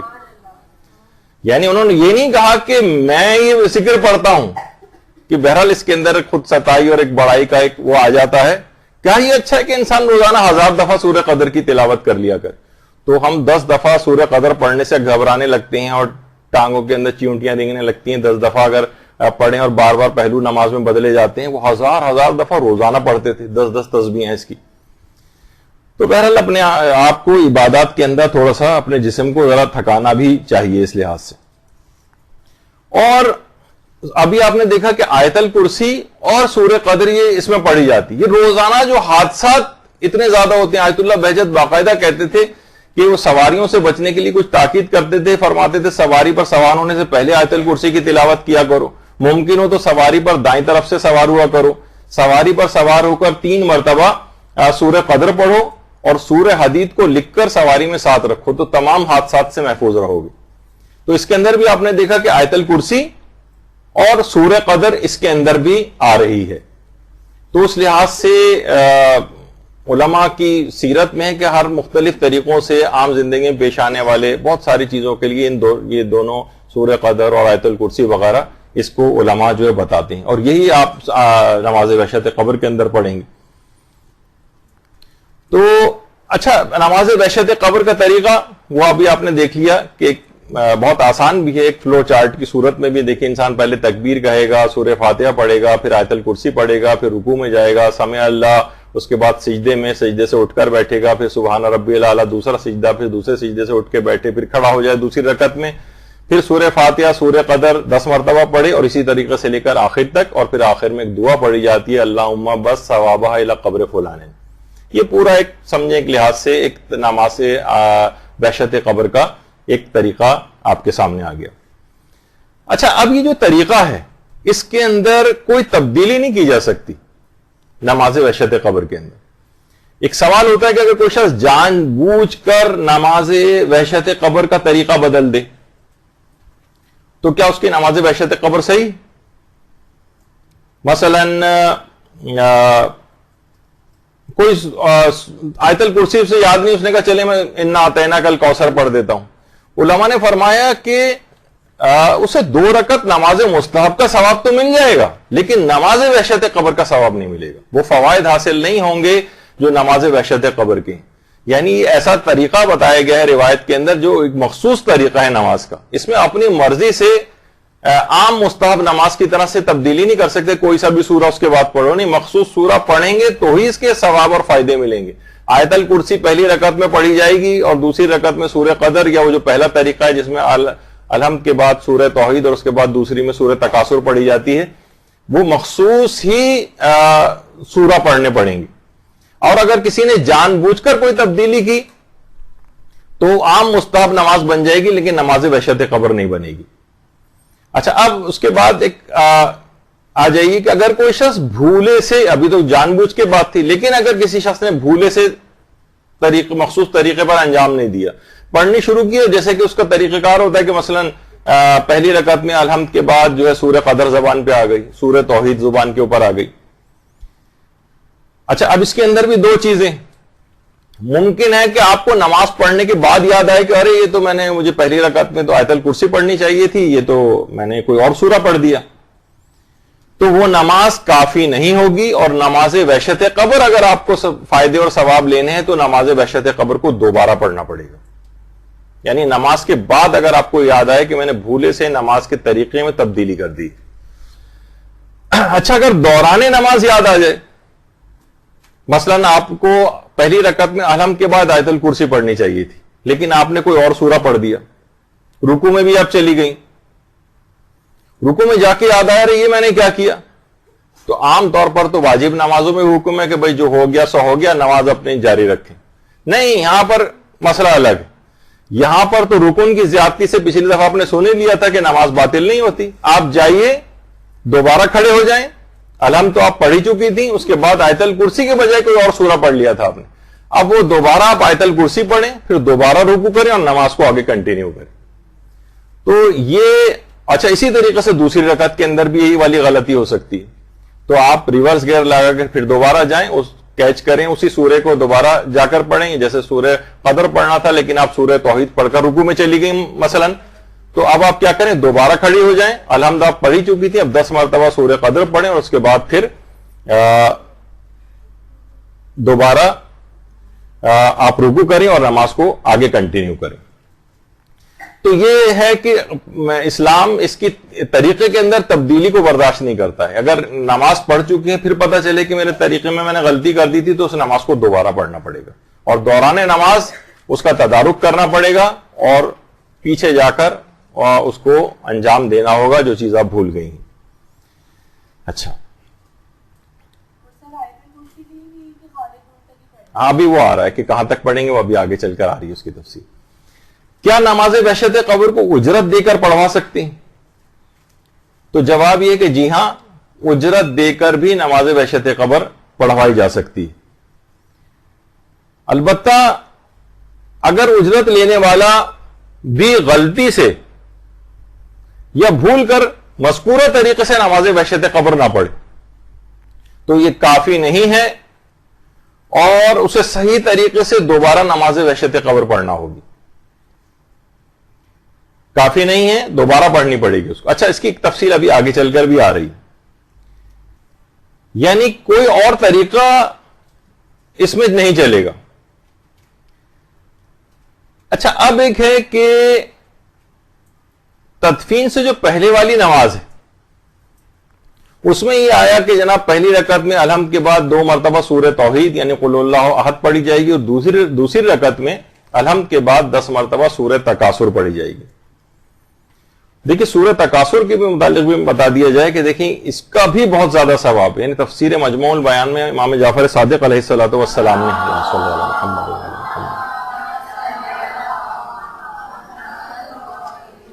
کہ اگر کوئی شخص فرماتے ہیں کہ اس سورے کو اپنی واجب اور مستحب نمازوں میں پڑھتا ہے تو اس کو شہداء کی شہادت کا ثواب عطا کیا جاتا ہے. شہداء کی شہادت کا ثواب. اور پیغمبر فرماتے ہیں اس کی تلاوت کرنے والوں سے دنیا میں اللہ کی دی گئی جو نعمتیں تھیں ان کا کوئی حساب نہیں لیا جائے گا. اگر کوئی شخص سورہ تکاثر کی تلاوت کرتا رہے تو اللہ اس سے دنیا کی نعمتوں کا حساب نہیں لے گا. اور ایک اور اس کا ثواب اور فائدہ یہ ہے کہ اس سورے کی تلاوت کرنے سے قرآن کی 1000 آیات کو پڑھنے کا ثواب ملتا ہے. اور اس کے اندر سوچیں 1000 آیات کا ثواب, اور اس کے اندر 10 مرتبہ سورہ تکاثر پڑھی جائے گی. 1000 کو پھر آپ 10 سے جو ہے وہ ضرب دیتی رہیں تو سوچیں کہ ثواب, اور عام زندگی کے اندر بھی سورہ تکاثر کو اس لحاظ سے پڑھنا چاہیے. اور ابھی جو اس سے پہلے سوال ہوا تھا کہ آیت الکرسی کہاں تک پڑھی جائے. اب دیکھیں آیت الکرسی ایک تو ہے وَهُوَ الْعَلِيُّ الْعَظِيمُ تک, اور ایک ہے ہم فیہا خالدون. دیکھیں اس کا نام آیت الکرسی ہے, آیات الکرسی نہیں. یعنی ایک بحث ہے علماء میں کہ آیت الکرسی کیا ایک ہی آیت ہے, جیسے کہ آیت کے لفظ سے بھی ظاہر ہو رہا ہے, یا یہ 3 آیات ہیں. یعنی وَهُوَ الْعَلِيُّ الْعَظِيمُ تک, جو کہ سورہ بقرہ کی آیت نمبر 255 ہے, ایک آیت ہے. اور اچھا اتنا اور بتا دیجئے کہ جو آیت الکرسی کا جو اس کا نام ہے نا, یہ پیغمبر اور ائمہ کے ادوار میں بھی اس آیت کا یہی نام تھا, آیت الکرسی. اور اس کے بھی بہت فائدے ہیں. روایت میں ہے کہ نمازوں کے بعد آیت الکرسی اگر آنکھوں پر ہاتھ رکھ کے پڑھی جائے تو آنکھوں کے امراض دور ہو جاتے ہیں, بینائی بہت قوی ہو جاتی ہے اس سے. اور کہا جاتا ہے کہ تمام باتوں کا سردار جو ہے وہ قرآن ہے, اور قرآن کا جو سردار ہے وہ سورہ بقرہ ہے, اور سورہ بقرہ کی جو سردار ہے وہ آیت الکرسی. اور باقاعدہ کچھ علماء تو ایسے ہیں کہ جنہوں نے پوری کتابیں آیت الکرسی کی فضیلت اور اس کے اسرار پر لکھی ہیں. ملا صدرہ نے لکھی ہے, ملا تقی فلسفی نے لکھی ہے, یعنی پوری کتابیں آیت الکرسی کے اوپر لکھی گئی. اچھا, لیکن مراجع عظام کا یہ کہنا ہے کہ آیت الکرسی تو ایک ہی آیت ہے, لیکن نماز وحشت قبر میں احتیاط یہی ہے کہ اسے ہم فیہا خالدون تک پڑھا جائے, ہم فیہا خالدون تک. اب اس کے وہ الگ دلائل رکھتے ہیں کہ آیت الکرسی کے اندر یہ جو نماز وحشت قبر ہے اس میں ہم فیہا خالدون تک کیوں پڑھیں. لیکن بہرحال روایات سے بات پتہ چلتی کہ آیت الکرسی وَهُوَ الْعَلِيُّ الْعَظِيمُ تک ہی ہے. اور باقاعدہ بھی کچھ عرصے پہلے ہی رہبر معظم نے ایک درس دیا تھا وہاں پر ایران میں. تو ایک عالم ان کے درس میں موجود تھے جو اپنے 4-5 سال کے ایک بیٹے کو لے کر آئے ہوئے تھے, اور انہوں نے کہا تھا کہ آپ کے سامنے کچھ تلاوت قرآن کرنا چاہتا ہے میرا بیٹا. اور رہبر کے سامنے انہوں نے تلاوت کروائی بچے سے. بچے نے آیت الکرسی کی تلاوت کی اور ہم فیہا خالدون تک اس کو پڑھا. تو رہبر نے پہلے تو کافی تعریف کی بچے کی, اور بعد میں مزاح کے طور پر ایک بات کہی کہ شاید آپ آیات الکرسی کے معتقد ہیں, نہ کہ آیت الکرسی کے. یعنی اشارہ یہ تھا کہ آیت الکرسی فقط ایک ہی آیت ہے جو کہ وَهُوَ الْعَلِيُّ الْعَظِيمُ تک. البتہ نماز کے حد تک سارے خود رہبر بھی اور دیگر علماء کا تو نظریہ پہلے سے یہ ہے کہ اس کو احتیاط لازم یہ ہے کہ اس کو ہم فیہا خالدون تک ہی پڑھا جائے. اور بہت سی روایات سے بھی اس کی بات کا پتہ چلتا ہے, کہ جیسے کہ روایت حضرت امیر المومنین علیہ الصلوۃ والسلام میں بھی ہے, اللہم صلی علی محمد وعلی محمد, کہ آیت الکرسی میں 50 کلمات ہیں اور ہر کلمے کے اندر ایک برکت ہے. اور اس لحاظ سے آیت الکرسی کو پڑھنے میں 50 برکتیں ملتی ہیں. تو اس لوگوں نے اس کے بعد کلمات گنے تو ان کی تعداد بھی وَهُوَ الْعَلِيُّ الْعَظِيمُ تک 50 کلمات بنتے. تو بہرحال اس لحاظ سے بھی یہ پتہ چلا کہ عام حالات میں اگر کبھی بھی آپ آیت الکرسی پڑھیں تو اسے وَهُوَ الْعَلِيُّ الْعَظِيمُ تک ہی پڑھنا ہے. آگے بھی پڑھ سکتے ہیں ہم فیہا خالدون تک, لیکن اصل ریکوائرمنٹ یہی ہے. یہی وجہ ہے کہ بہت پہلے امام خمینی کا ایک نسخہ کیمیا آپ کو بتایا گیا تھا کہ امام خمینی نے کامیابیاں کیسے حاصل کی ہیں, جس میں آیت اللہ شیخ حسن علی نخودکی اصفہانی کا ایک عمل آپ کو بتایا تھا. تو اس کے اندر بھی آیت الکرسی وَهُوَ الْعَلِيُّ الْعَظِيمُ تک ہی ہے. آیت اللہ شبیری زنجانی نے بھی بتایا کہ عام زندگی اور دنیا و آخرت کی ہر کامیابی کے لیے جو ایک خاص عمل بتایا گیا تھا آپ کو, اس کے اندر آیت الکرسی کی حد تک یہ ہے کہ اسے وَهُوَ الْعَلِيُّ الْعَظِيمُ تک پڑھا جائے. اچھا اب لیکن بہرحال یہ کہ نمازوں کے اعتبار سے بھی اور عام زندگی میں بھی اس کو اگر آپ دیکھیں تو لوگوں کو چاہیے کہ اپنی دکان میں، کاروبار کی جگہ پر، ملازمت کی جگہ پر آیت الکرسی کو لکھ کر رکھیں. خیر و برکت بھی اس کے اندر ہوگی. اور اگر کوئی شخص اس کو بہت زیادہ پڑھتا رہا تو اسے یہ توفیق ملے گی کہ مرنے سے پہلے بھی آیت الکرسی اس کی زبان پر آئے گی. اور آیت الکرسی اگر مرنے سے پہلے اس کی زبان پر آ جائے تو اس وقت تک نہیں مرے گا جب تک کہ جنت میں اپنا مقام نہ دیکھ لے.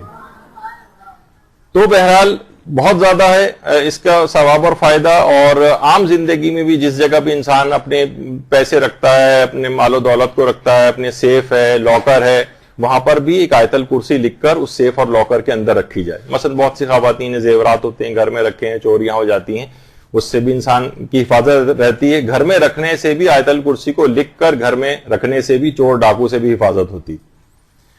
تو عام طور پر تو وَهُوَ الْعَلِيُّ الْعَظِيمُ تک ہے، لیکن ہم فیہا خالدون تک احتیاط لازم کی بنا پر نماز وحشت قبر میں وہاں تک پڑھنا ہے. اچھا اس کے بعد نماز وحشت قبر کے پڑھنے کے بعد کی ایک دعا ہے، اور دعا کیا ہے؟ اللہم صلی علی محمد وآل محمد وبعث ثوابها الی قبر فلان ابن فلان. درود کے بعد یہ ہے کہ پروردگار اس نماز کا ثواب فلاں ابن فلاں کی قبر تک پہنچے. اچھا یہاں پہ بھی علماء نے کہا کہ الی روح فلاں ابن فلاں نہیں ہے، الی قبر یعنی قبر کے اندر یہ چیز پہنچتی. روح کی حد تک، روح ورنہ تو ہوتا ہے کہ ٹھیک ہے اس کی روح کو اس کا فائدہ ملے گا، نہیں، قبر کے اندر یہ چیز جاتی. قبر ہی کی تنگی، تاریکی، تنہائی، اس کو جتنے بھی چیزیں جو اس سے انسان اس کے گھبراتا ہے وہ یہ قبر کے اندر پہنچے گی یہ نماز. تو اس کے الفاظ سے بھی یہ پتہ چلتا ہے. اچھا بہت سے لوگ کہتے ہیں کہ کیا ہمیں تو عربی اتنی صحیح نہیں آتی، تو یہ نماز وحشت قبر کے بعد کی جو دعا ہے اس کو کیا عربی ہی میں پڑھنا ضروری ہے؟ تو اس کا جواب یہ کہ نہیں، اس کو عربی میں پڑھنا بہتر تو ہے لیکن ضروری نہیں. اردو کے اندر بھی پڑھ سکتے ہیں اور کہہ سکتے ہیں درود پڑھنے کے بعد مثلا آپ یہ کہیں کہ پروردگار اس نماز وحشت قبر کا ثواب فلاں مرحوم کو پہنچے. اچھا پھر اس کے اندر یہ کہ یہ جو کہ فلاں ابن فلاں میں تو کیا اس کا نام لینا اور اس کے والد کا نام لینا کیا ضروری؟ تو اس کا جواب ہے کہ نہیں، یہ نام لینا بھی کوئی ضروری نہیں. پتہ ہو تو نام لے لیں اس کا، یعنی نام معلوم ہو تو نام لے لیں، والد کا نام معلوم ہو تو نام لے لیں، ورنہ دماغی اعتبار سے مشخص کرنا کافی. مثلا کوئی کہے کہ آج میں مثلا نماز جماعت کے لیے مسجد گیا تھا، جس مرحوم کی جو آج نماز جنازہ پڑھی گئی تھی اس کے بعد اسے تدفین کے لیے لے گئے تھے، اب رات کے 7-8 بج رہے ہیں، تو وہ اس مرحوم کے لیے میں یہ نماز وحشت قبر پڑھتا ہوں. تو اس لحاظ سے اتنا بھی کافی. یا میرے جو فلاں رشتہ دار یا فلاں مومن کا جہاں آج مسجد میں اعلان ہو رہا تھا، جن کے لیے اب مجھے ان کا نام یاد نہیں رہا لیکن میں ان کے لیے مثلا یہ نماز وحشت قبر پڑھتا ہوں، یعنی اس کا نام لینا ضروری نہیں. حتیٰ کہ جو سورہ فاتحہ پڑھی جاتی ہے، حتیٰ کہ جو تلاوت قرآن کی جاتی ہے، اس کے میں بھی کہیں پہ بھی نام لینا ضروری نہیں. البتہ اگر والدین کے لیے نیک اعمال یہ سورہ فاتحہ یا وغیرہ جو پڑھی جاتی ہے، اس میں بہتر ہے کہ والدین کا نام لیا جائے. مثلا حقیقت یہ ہے کہ انسان جیسے اکثر بچوں سے بھی پوچھیں تو ان کو اپنے دادا کا نام نہیں پتا ہوتا، پردادا کا تو بہت ہی شاذ لوگوں کو پتا ہوتا ہے. تو بس دیکھا جائے تو ناموں کی حقیقت یہی ہے کہ انسان جن کے لیے اتنی محنتیں کرتا ہے، ایک نسل کے بعد تو لوگ اس کا نام بھی بھول جاتے ہیں. تو بہرحال اس جگہ کو آباد رکھنا چاہیے کہ جہاں ہمیشہ رہنا ہے. جی وہ ہاں میں ابھی آ رہا ہوں، یہ سارے مرحلے وار اسی کے اوپر. تو ابھی فی الحال تو یہ ہے کہ نام لینا ضروری نہیں ہے. اچھا اس کے بعد پھر ایک مسئلہ یہ آتا ہے، چلیں ابھی ان کا بھی جواب دے دیا جائے کہ کوئی نہ کوئی تو آج مومن مرا ہی ہوگا. مثلا ہم نہ مسجد گئے نہ کسی سے کہیں سے اطلاع کوئی آئی، لیکن اتنی بڑی دنیا ہے، کوئی نہ کوئی تو مومن اس دنیا سے گیا ہوگا. تو جو بھی گیا ہو اس کو وحشت قبر، یا ایک ضروری نہیں کہ ایک گیا ہو، بہت سارے گئے ہوں، مثلا ہو سکتا ہے کہ ایک دن میں 100 مومنین جو انتقال کر گئے ہوں پوری دنیا میں ملا کر، تو رجائے مطلوبیت کی نیت سے ان سب کے لیے بھی ایک ہی نماز وحشت قبر پڑھی جا سکتی. رجائے مطلوبیت کی نیت سے، شاید یعنی رجائے مطلوبیت کہتے ہیں کہ یقینی طور پر ہم اس کو مستحب نہیں قرار دے سکتے، لیکن یہ کہ یعنی روایت میں ایک شخص کے لیے ایک نماز وحشت قبر کا حکم آیا، تو کیا بہت سارے اشخاص کے لیے ایک ہی نماز پڑھی جا سکتی ہے؟ تو اس پہ علماء نے کہا کہ رجاء مطلوبیت کی نیت سے بہت سارے اشخاص کے لیے بھی نماز وحشت قبر پڑھی جا سکتی ہے۔ پھر ایک سوال اس کے اندر یہ آتا ہے کہ کیا نماز وحشت قبر کو مستحب کی نیت سے پڑھ سکتے ہیں؟ مستحب کی نیت سے، اس میں علماء خاص طور پر جو موجودہ مراجع ہیں، آیت اللہ سیستانی فرماتے ہیں کہ، اور آیت اللہ خوئی بھی یہ کہتے تھے کہ اس کو مستحب کی نیت سے نہ پڑھا جائے، بلکہ انہوں نے لکھا ہے کہ سزاوار یہ ہے، بہتر یہ ہے کہ اس نماز کو پڑھا جائے، کیونکہ آیت اللہ سیستانی اور آیت اللہ خوئی بھی وہ مستحبات کی دلیلوں کے لیے بھی اس کی مضبوطی کے قائل تھے۔ ابھی ہم اس بحث کے اندر نہیں جا رہے، کچھ سندی اشکالات علماء کے اندر ہوتے ہیں، سند کے اوپر بحث ہوتی ہے، تو اس لحاظ سے آیت اللہ سیستانی نے کہا کہ اس نماز کو پڑھنا چاہیے، ینبغی، سزاوار یہ ہے، بہتر یہ ہے کہ اس نماز کو پڑھو، لیکن مستحب کی نیت نہ کریں، رجاء مطلوبیت کی نیت سے تاکید آئی ہے اس کی، اور بہرحال اس نماز کو جو ہے وہ پڑھ لیا جائے۔ اور دیگر علماء بھی جنہوں نے مستحب کے طور پر بھی اس کو لکھا ہے، وہ بھی انہوں نے قاعدہ تسامح کو استعمال کرتے ہوئے مستحب کے طور پر لکھا ہے، ورنہ سند کے اعتبار سے اس کے اندر کچھ اشکالات ہیں۔ اچھا، اب ابھی تک تو آپ نے سنا، کیا اس نماز کو کیا کبھی یہ نماز واجب بھی ہو جاتی ہے؟ تو جی ہاں، نظر کر کے اس نماز کو واجب بھی کیا جا سکتا ہے۔ تو دیکھیے، ہمارے یہاں نظروں کا بس صرف ایک مٹھائی اور کھانا، اس سے صرف سروکار رہ گیا ہے، دوسری طرف بھی نگاہ ہونی چاہیے آپ کی، جو اور زیادہ ثواب پہنچانے والی نظریں ہیں وہ ماننی چاہیے۔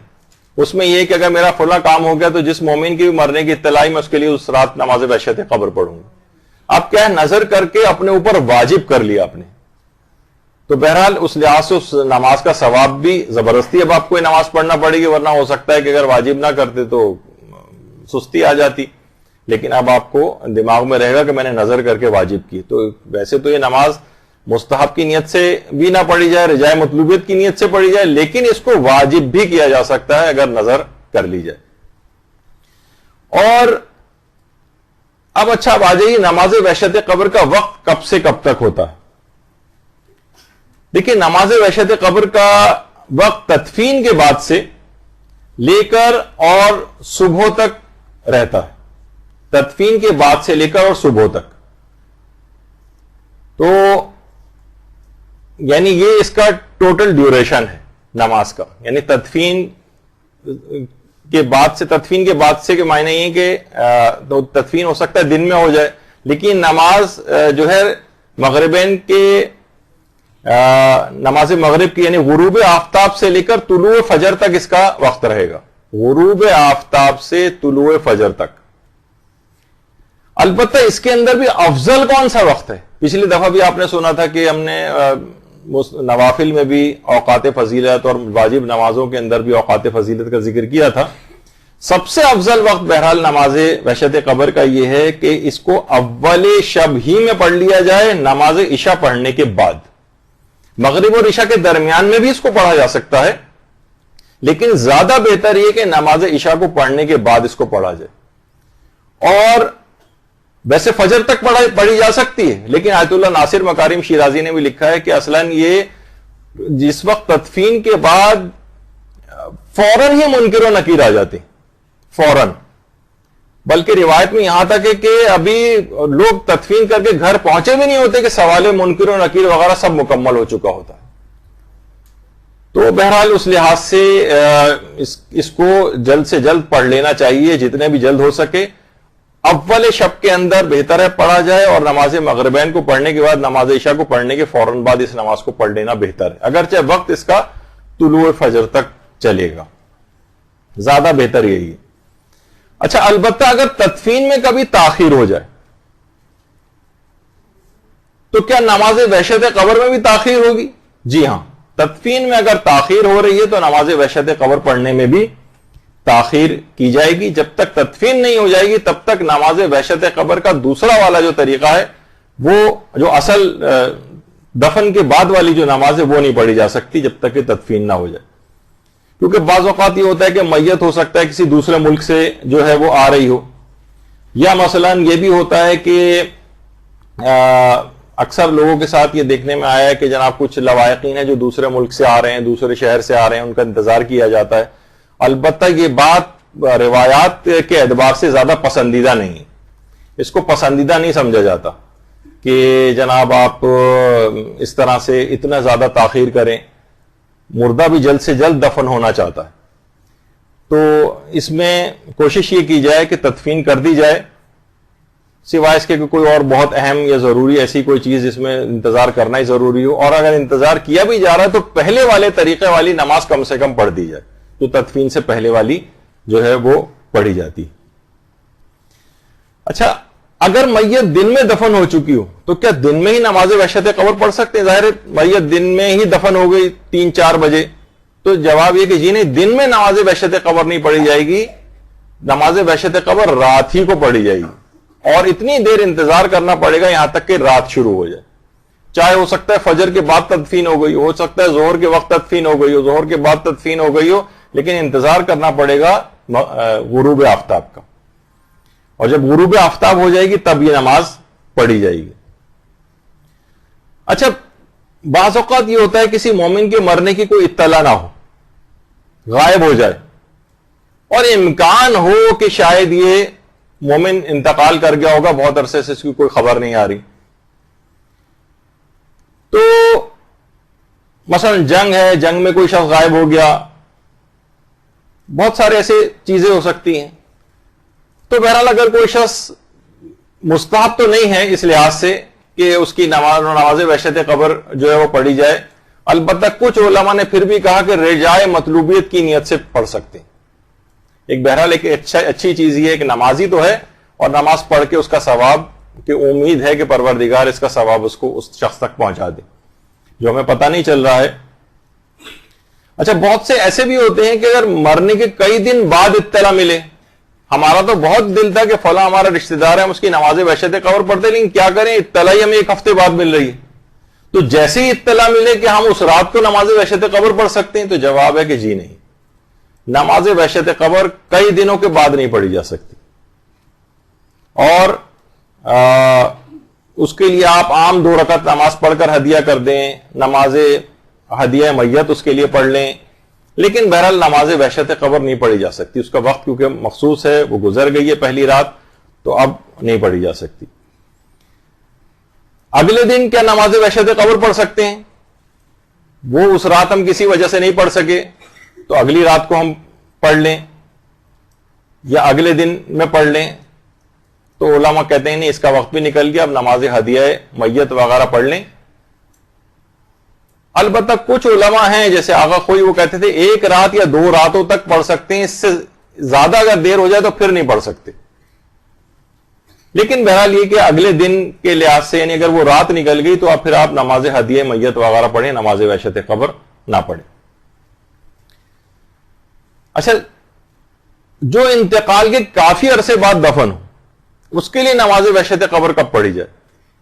یعنی انتقال ہو گیا, اب جیسے میں نے کہا کہ مثلا اس کی فلائٹ سے آ رہی ہے, اس میں تاخیر ہو رہی ہے, 2 روز بعد میت پہنچے گی, یا خدا نہ خواستہ کوئی ایسا مرحلہ قانونی طور پر ہے کہ پوسٹ مارٹم ہوگا اور اس کے بعد اور قانونی کارروائیاں ہوں گی اور نماز تدفین میں تاخیر ہو رہی ہے اس لحاظ سے.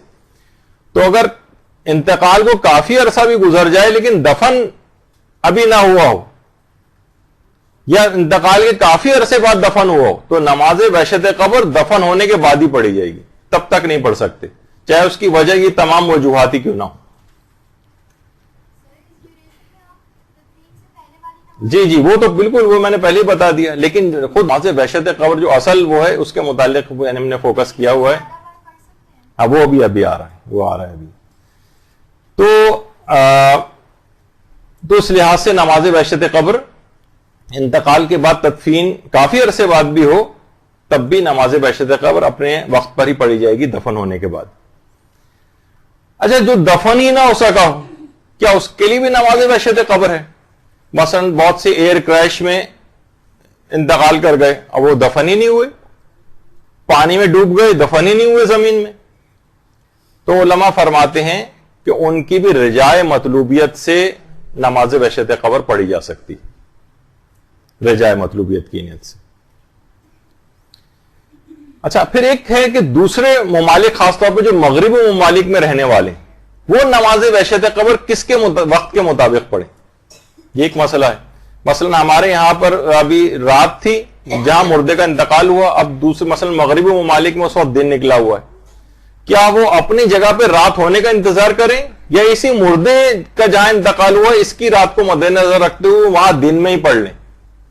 تو اس کا جواب یہ ہے کہ ان کے لیے حکم یہ ہے کہ اس میں جو ملاک اور معیار جو ہے وہ مردے کی رات ہے، پہلی کون سی ہے تدفین کے بعد، چاہے ان کے ہاں دن ہو جو پڑھ رہا ہے تو وہ مردے کی تدفین کی رات کو معیار بنائے گا، یعنی وہاں پر وہ دن، ورنہ دن میں نماز وحشت قبر نہیں پڑھی جاتی، لیکن جو مغربی ممالک میں ایسی جگہ پر ہے کہ جہاں پر اس وقت دن نکلا ہوا ہے اور یہاں پر ابھی رات تھی، تو یہ یہاں کی رات کے مطابق وہاں دن میں ہی نماز پڑھ لے گا۔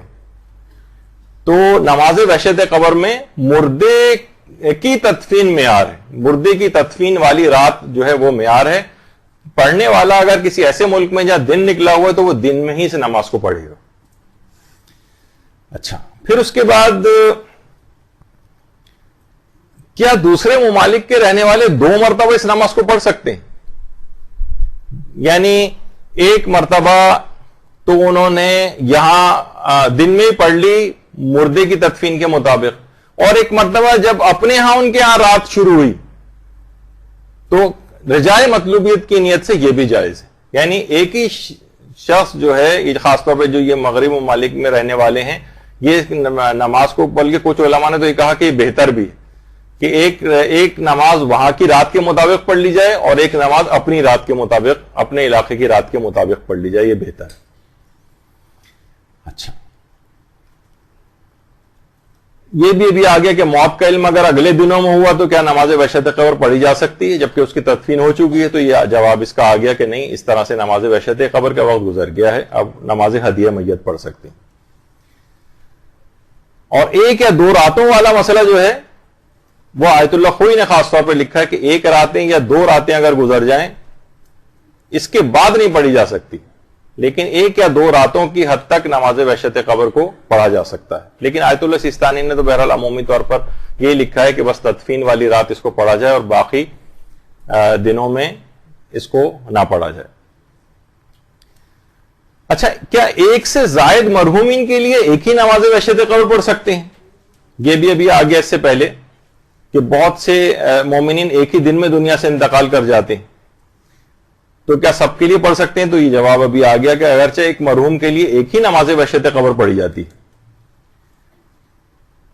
لیکن پھر بھی رجائے مطلوبیت کی نیت سے بہت سارے مومنین کے لیے بھی ایک ہی نماز وحشت قبر پڑھ، ایک کے لیے تو مشخص کر لیں کہ یہ تو نماز وحشت قبر میں ایک فلاں معین مومن کے لیے پڑھ رہی ہوں، اور اس کے علاوہ جو ہے رجائے مطلوبیت کی نیت سے جو ہے اس کا ثواب دیگر مومنین کو بھی ہدیہ کیا جا سکتا ہے، یا سب کے لیے اجتماعی طور پر رجائے مطلوبیت کی نیت سے ایک ہی نماز پڑھی جا سکتی۔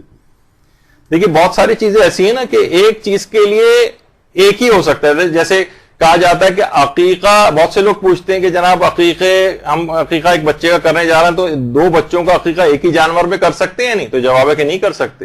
ایک عقیقہ میں ایک ہی شخص کی طرف سے ایک عقیقہ کا جانور قربان ہو سکتا ہے، 2 اگر عقیقے کرنے ہیں 2 الگ الگ بچوں کو 2 جانور قربان کرنے پڑیں گے، یعنی ایک ہی کے اندر 2 چیزیں شامل جو ہے وہ نہیں ہو سکتی کہ 2 افراد یا 3 افراد یا گھر کے تمام افراد کا عقیقہ ایک ہی جانور میں ہو جائے، ایسا نہیں ہو سکتا۔ اسی طریقے سے ایک نماز وحشت قبر ایک ہی مومن کے لیے پڑھی جائے گی، البتہ رجائے مطلوبیت کی نیت سے جائز ہے۔ جی جی ہاں، سورہ قدر 10 دفعہ پڑھنی، بالکل۔ اچھا، اب ایک ہے کہ ایک مشہور بھی ہوتی ہے بات کہ کیا نماز وحشت قبر کی اپیل کی جا سکتی ہے تاکہ بڑی تعداد میں لوگ اس نماز کو پڑھیں؟ تو علماء فرماتے ہیں کہ ویسے اگر دیکھیں تو اگر تمام مومنین میں سے فقط کوئی ایک شخص بھی نماز وحشت قبر ایک مومن کے لیے پڑھ دے تو اس کے لیے کافی، ایک بھی کافی۔ البتہ یعنی اس کے لیے بہت ماس لیول پر اپیلیں کرنا یعنی کی جا سکتی ہیں، اس کو روکنا بھی اس لحاظ سے نہیں چاہیے کہ ہر شخص کیونکہ اس میں ہر شخص کے پڑھنے والے کا بھی ابھی آپ نے اجر و ثواب سنا ہے، تو اس کا ثواب بھی دگنا ہو جاتا ہے، اور اس کے نامہ اعمال کے اندر بھی کتنا ثواب لکھا جاتا ہے. تو اس میں اس لحاظ سے کوئی حرج نہیں ہے. اور بہت سارے افراد، بلکہ آیت اللہ ناصر مکارم شیرازی نے تو یہاں تک لکھا ہے کہ ایک آدمی کے لیے ایک شخص ایک معین کر کے نماز وحشت قبر پڑھ لے، اور باقی جو افراد پڑھیں اسی شخص کے لیے وہ رجاء مطلوبیت کی نیت کرے. تو بہرحال یہ کہ ایک شخص کے لیے ایک نماز کافی ہے. البتہ یہ کہ زیادہ افراد بھی اگر پڑھیں تو رجاء مطلوبیت کی نیت سے پڑھ سکتے ہیں، اس کے اندر کوئی حرج نہیں.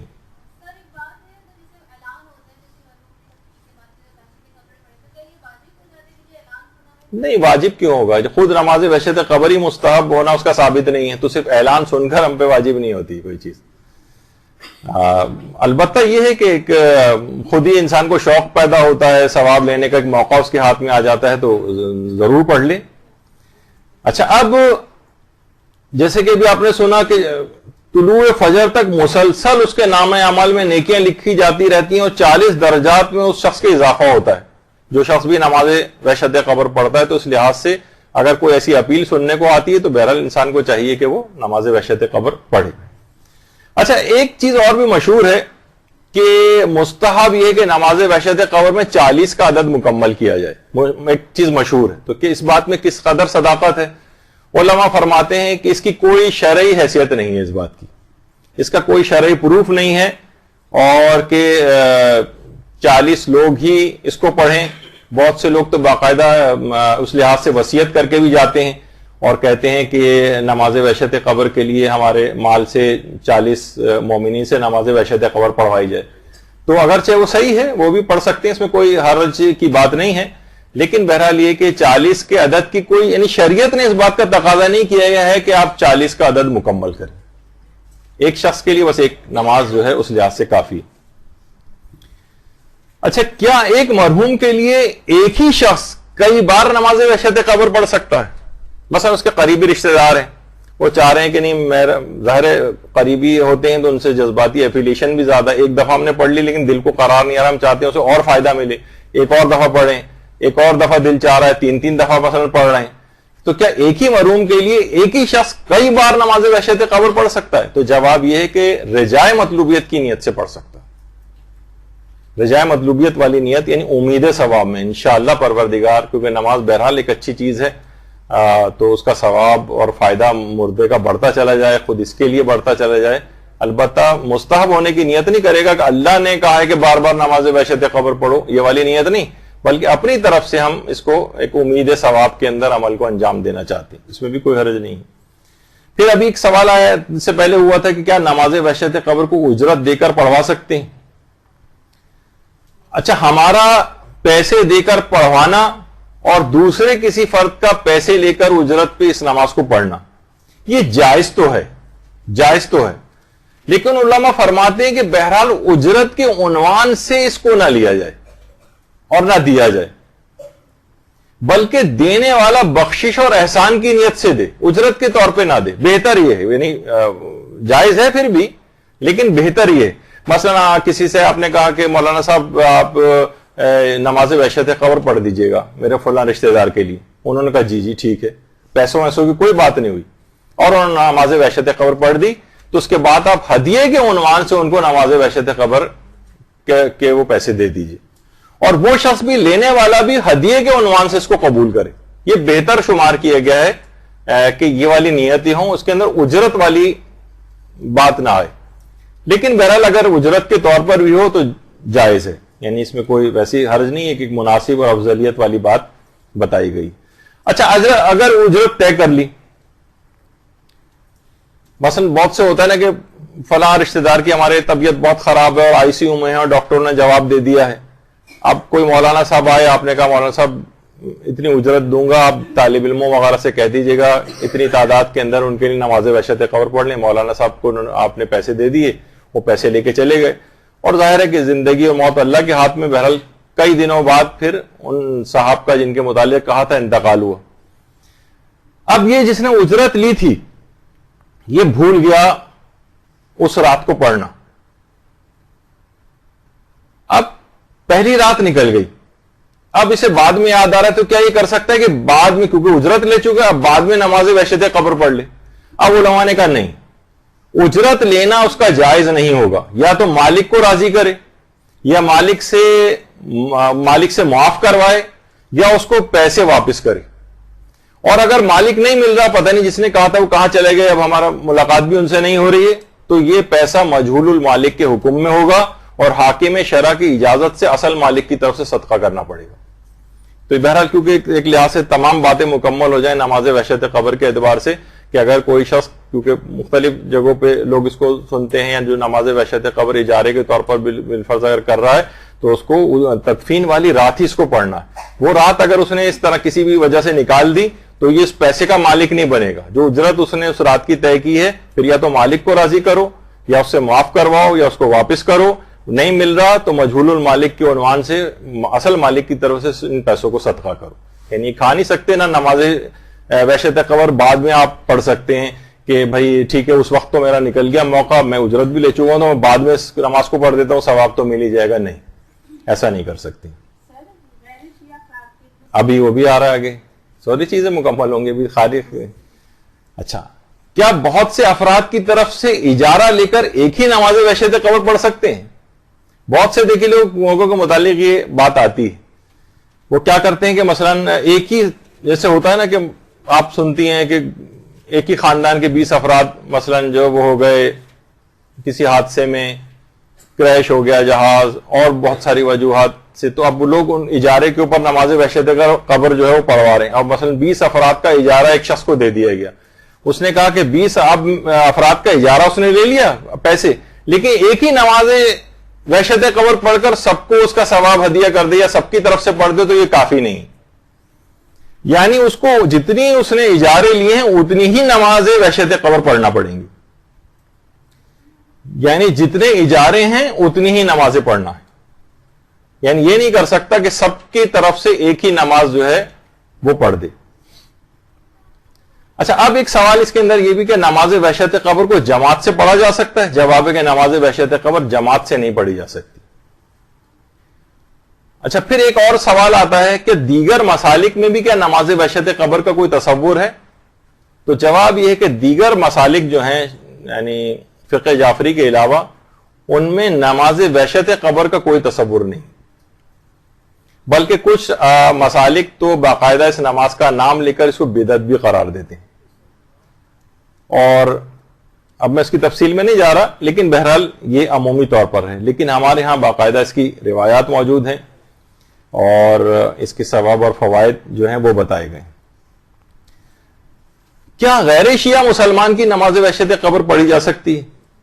تو اس کا جواب ہے کہ جی ہاں، غیر شیعہ مسلمان کی نماز وحشت قبر بھی پڑھی جا سکتی ہے، بشرطے وہ بلکہ ناصبی، وہ تو مسلمان ہی نہیں ہے، لیکن چلیں اس میں اضافہ کر دیتے ہیں، اگر ناصبی نہیں ہے، ناصبی سے مراد دشمن اہل بیت، ایسا دشمن اہل بیت جو علل اعلان رسول و امام سے اپنی دشمنی کا اظہار کرے، معاذ اللہ، وہ تو کافر ہے، وہ تو اس کو بلکہ مسلمان کے زمرے میں نہیں آتا، یعنی ناصبی کے لیے نہیں پڑھی جا سکتی، لیکن غیر شیعہ مسلمان کے لیے نماز وحشت قبر پڑھی جا سکتی ہے۔ دیکھیے بہت سارے افراد ایسے ہیں کہ جن تک حق نہیں پہنچا، انہیں مستضعف کہا جاتا ہے، بہت سے لوگوں تک حق بات نہیں پہنچی ہے اور ولایت امیر المومنین کے قائل نہیں ہیں، تو بہرحال پروردگار عالم، اور کچھ روایت سے یہ بات بھی پتہ چلتی ہے اور اس کے واقعات بھی ہیں اور جو علماء نے نقل کیے ہیں کہ قبر میں جانے کے بعد ایسے غیر متعصب افراد جو ہیں جن تک حق نہیں پہنچا ہے، ان کو قبر میں ولایت علی کی تعلیم دی جائے گی۔ اور اللہم صلی علی محمد وعلی محمد۔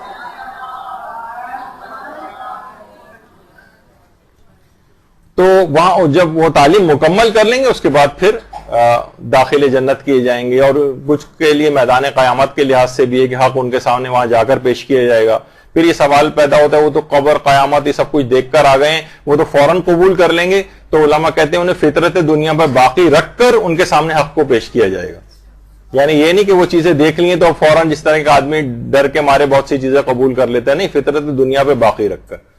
تو بہرحال اس طرح کی چیزیں ہیں۔ تو غیر شیعہ مسلمان کے لیے بھی، حتیٰ کہ اگر کسی حد تک یہ کہیں کہ کوئی آدمی ناصب ہی نہیں ہے لیکن وہ مختلف وجوہات سے پروپیگنڈے کے زیر اثر آ کر مثلا کہیں کہیں شیعوں کی مخالفت بھی کرتا آپ کو نظر آیا تھا, کچھ متعصب بھی آپ کو لگتا تھا, تب بھی جائز ہے کہ اس کے لیے نماز وحشت قبر پڑھی جائے.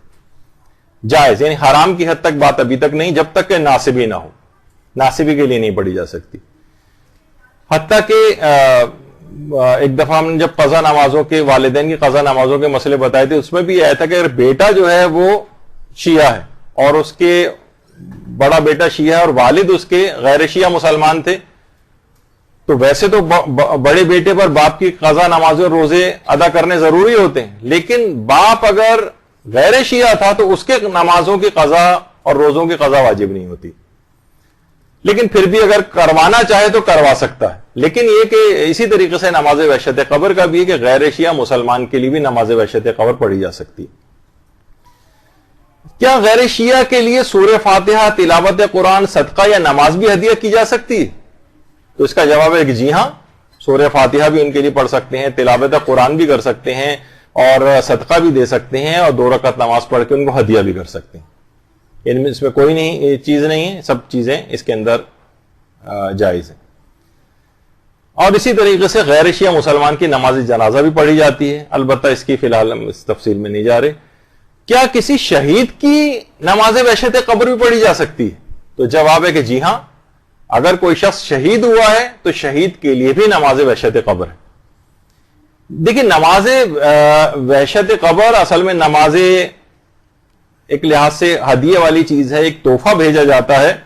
اور گھبراہٹ اور وحشت تو دیکھیے ایک معصوم اور بے گناہ کو بھی ہوتی, جیسے کہا جاتا ہے نا کہ اگر بالکل جس نے کوئی گناہ بھی نہیں کیا, جو قصوروار بھی نہیں ہے, عدالت کے کٹہرے میں کھڑا ہونے سے وہ بھی ڈرتا ہے. یعنی بالکل, یعنی ضروری نہیں کہ گناہ گار ہی کوئی سب چیزیں ہوں. تو بہرحال اس کا جو ثواب فائدے پہنچانے کے اعتبار سے شہید بھی اگر کوئی شخص ہوا ہے تو اس کے لیے بھی نماز وحشت قبر جو ہے وہ پڑھی جا سکتی کہ اس کو اس کا ثواب ملے گا. اسی طرح سے کیا نابالغ بچے کی, مثلا نابالغ بچہ اس دنیا سے چلا گیا, کیا اس کے لیے بھی نماز وحشت قبر پڑھ سکتے ہیں؟ جواب یہ کہ پڑھ تو سکتے ہیں, البتہ اس کی ضرورت نہیں, بلکہ یہ مشروع نہیں. اگر کوئی شخص مشروعیت کی نیت سے, یعنی شریعت نے اس کا حکم دیا, اس نیت سے پڑھے تو شاید گناہگار بھی ہو جائے. تو بہرحال, لیکن یہ کہ بہرحال اگر یہ نیت نہیں ہے, ایک عمومی طور پر رجاء مطلوبیت کی نیت سے نابالغ بچے کے لیے بھی اگر نماز وحشت قبر ہو تو اس کو بھی ثواب ہدیہ یہ سب اس کی قبر میں پہنچے گا, جس سے وہ خوش ہوگا, اس کی روح خوش ہوگی. تو اس عنوان سے نماز وحشت قبر کو پڑھا جا سکتا ہے. اسی طریقے سے نماز وحشت قبر کو چلتے پھرتے بھی پڑھ سکتے ہیں. اتنا وقت نہیں ہمارے پاس ایک جگہ کھڑے ہونے کا, لیکن کسی جگہ میں جانا ہے کوئی چیز لینے کے لیے, ڈرائیو کرتے ہوئے جانا ہے, تو وضو کر کے اور بیٹھ کر بھی یا سواری پر بھی نماز وحشت قبر کو یا چلتے پھرتے بھی پڑھا جا سکتا ہے. البتہ یہ رہے کہ دماغ میں کہ نماز وحشت قبر میں قنوت پڑھنے کا استحباب ثابت نہیں, کیونکہ روایت میں کے طریقوں میں قنوت آیا نہیں. البتہ اگر کوئی ہاتھ اٹھا کر بعنوان دعا پڑھ لے تو اس کے اندر حرج نہیں ہے, لیکن قنوت کی قصد نہ کرے کہ یہ میں قنوت کے طور پر, بلکہ ہاتھ اٹھا کر دعا کے عنوان سے پڑھ سکتا ہے. اور نماز وحشت قبر کے لیے اذان اور اقامت بھی نہیں, یعنی کوئی شخص اذان و اقامت دینا بھی چاہے کہ میں اپنے طور پر ایک ثواب لینے کے لیے اذان و اقامت کہوں تو شاید یہ گناہ بھی ہو جائے. تو اذان و اقامت نہیں ہے اس کے لیے. اور ایک مسئلہ یہ بھی ہے, بعض اوقات یہ ہوتا ہے کہ کیا نوافل یومیہ کے ساتھ نماز وحشت قبر کا تداخل کر سکتے ہیں؟ مثلا یہ کہ نماز نافلہ مغرب آپ پڑھ رہی تھیں, تو آپ نے سوچا کہ اسی کے اندر یہ بھی 2 رکعت کر کے 4 رکعتیں ہیں نافلہ مغرب کی, تو ہم 2 رکعت نافلہ مغرب کی نیت کے ساتھ ہی اگر ہم 2 رکعت نماز وحشت قبر کی بھی نیت کر لیں تو کیا ایسا کیا جا سکتا ہے؟ تو باقاعدہ اس کو لکھ کر بھی پوچھا گیا آغا سیستانی کے ایک وکیل سے, تو وہاں سے جواب آیا کہ یہ بات بہت بعید ہے, یعنی ایسا نہیں کیا جا سکتا, یعنی نوافل یومیہ کے ساتھ نماز وحشت قبر کا تداخل یہ نہ کیا جائے. چلیں کہ جس کو سمجھ نہیں آیا اس کو رہنے دیں. اچھا, علماء نے ایک چیز اور بھی کتابوں میں نقل کی کہ وحشت قبر کے لیے تو یہ نماز ہی ہے, اور وحشت قبر کو دور کرنے والا بھی ایک عمل ہے,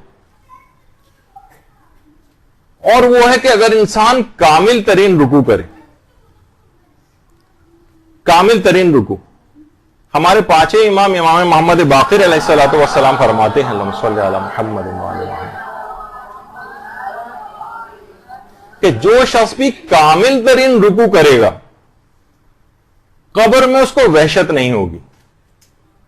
اچھا کامل ترین رکوع، اس کے لیے تھوڑا سا آپ کو پیچھے جانا پڑے گا. جہاں ہمارے رکوع کی گفتگو ہوئی تھی بہترین نماز کیسے پڑھیں میں، وہاں پر اس کے طریقے بھی بتائے تھے کہ کون کون سے ایسے مستحبات ہیں. کچھ خاص دعا ہے رکوع کے اندر آخری رکعت کے آخری رکوع میں خاص طور پر پڑھنے کی، کہ جو امام زمانہ نے آیت اللہ مرشی نجفی کو تعلیم کی تھی. اور اس طرح سے اس کامل ترین رکوع کے اندر رکوع کو طول دیا جائے، رکوع کی کچھ خاص مستحب دعائیں جو ہیں وہ پڑھی جائیں، تو اس کو کہا جاتا ہے کہ کامل ترین رکوع. تو نماز تو اس کی قبر میں وحشت نہیں آئے گی. پانچویں امام بات بیان فرماتی تو نماز وحشت ہی نہیں بلکہ عام زندگی کا بھی ایک عمل ایسا ہے جس سے آپ روزانہ بھی کر سکتے ہیں، جس سے قبر میں وحشت داخل نہ ہو. اچھا اب دیکھیے اتنی اہم ہے یہ، بہرحال یہ نماز کے عرفا اس نماز کو روحانیت کو بڑھانے کے لحاظ سے جو دستور العمل دیے جاتے ہیں اس کے اندر بھی تحریر فرمایا ہے اور لوگوں کو بتاتے ہیں. جیسے ملا حسین قلی حمدانی، ملا حسین قلی حمدانی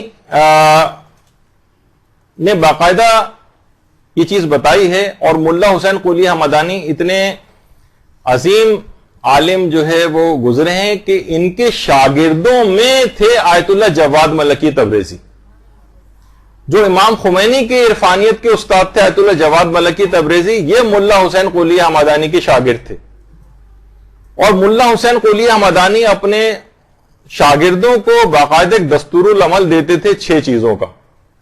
کہتے تھے اگر تمہیں اپنی روحانیت قوی کرنی تو تم ان 6 چیزوں کے اوپر عمل کرو. وہ کون سی 6 چیزیں تھیں؟ ایک تو کہتے تھے ذکر یونسیہ، اس کو جتنی دفعہ کثرت کے ساتھ پڑھ سکو، لا الہ الا انت سبحانک انی کنت من الظالمین والا. دوسرا شب جمعہ 100 مرتبہ سورہ قدر پڑھو. تیسرا عصر جمعہ یعنی جمعے کے دن عصر کے وقت 100 مرتبہ سورہ قدر پڑھو. زیارت عاشورہ روز پڑھو. نماز اول ماہ جب بھی مہینے کی شروعات ہو اول ماہ. اور چھٹی چیز تھی نماز وحشت قبر روزانہ پڑھو. یعنی باقاعدہ اس عمل کو نماز وحشت قبر کو روحانیت کے اندر دخیل سمجھتے تھے. یعنی اگر کوئی شخص روزانہ اس کو پڑھے تو یعنی دستور العمل کے طور پر اپنے شاگردوں کو روحانیت قوی کرنے کے لیے اس کی تعلیم دی جاتی تھی. تو بہرحال یہ بہت ہی عظیم ایک ثواب کو حاصل کرنے والی چیز ہے. اس کے تمام فقہی احکام، تمام اس کے فضائل اور برکات یہ آپ نے سنے، اور امید ہے کہ کافی حد تک اس میں نماز وحشت قبر کا چیزیں اور مسائل آپ کو کلیئر ہو گئے ہوں گے.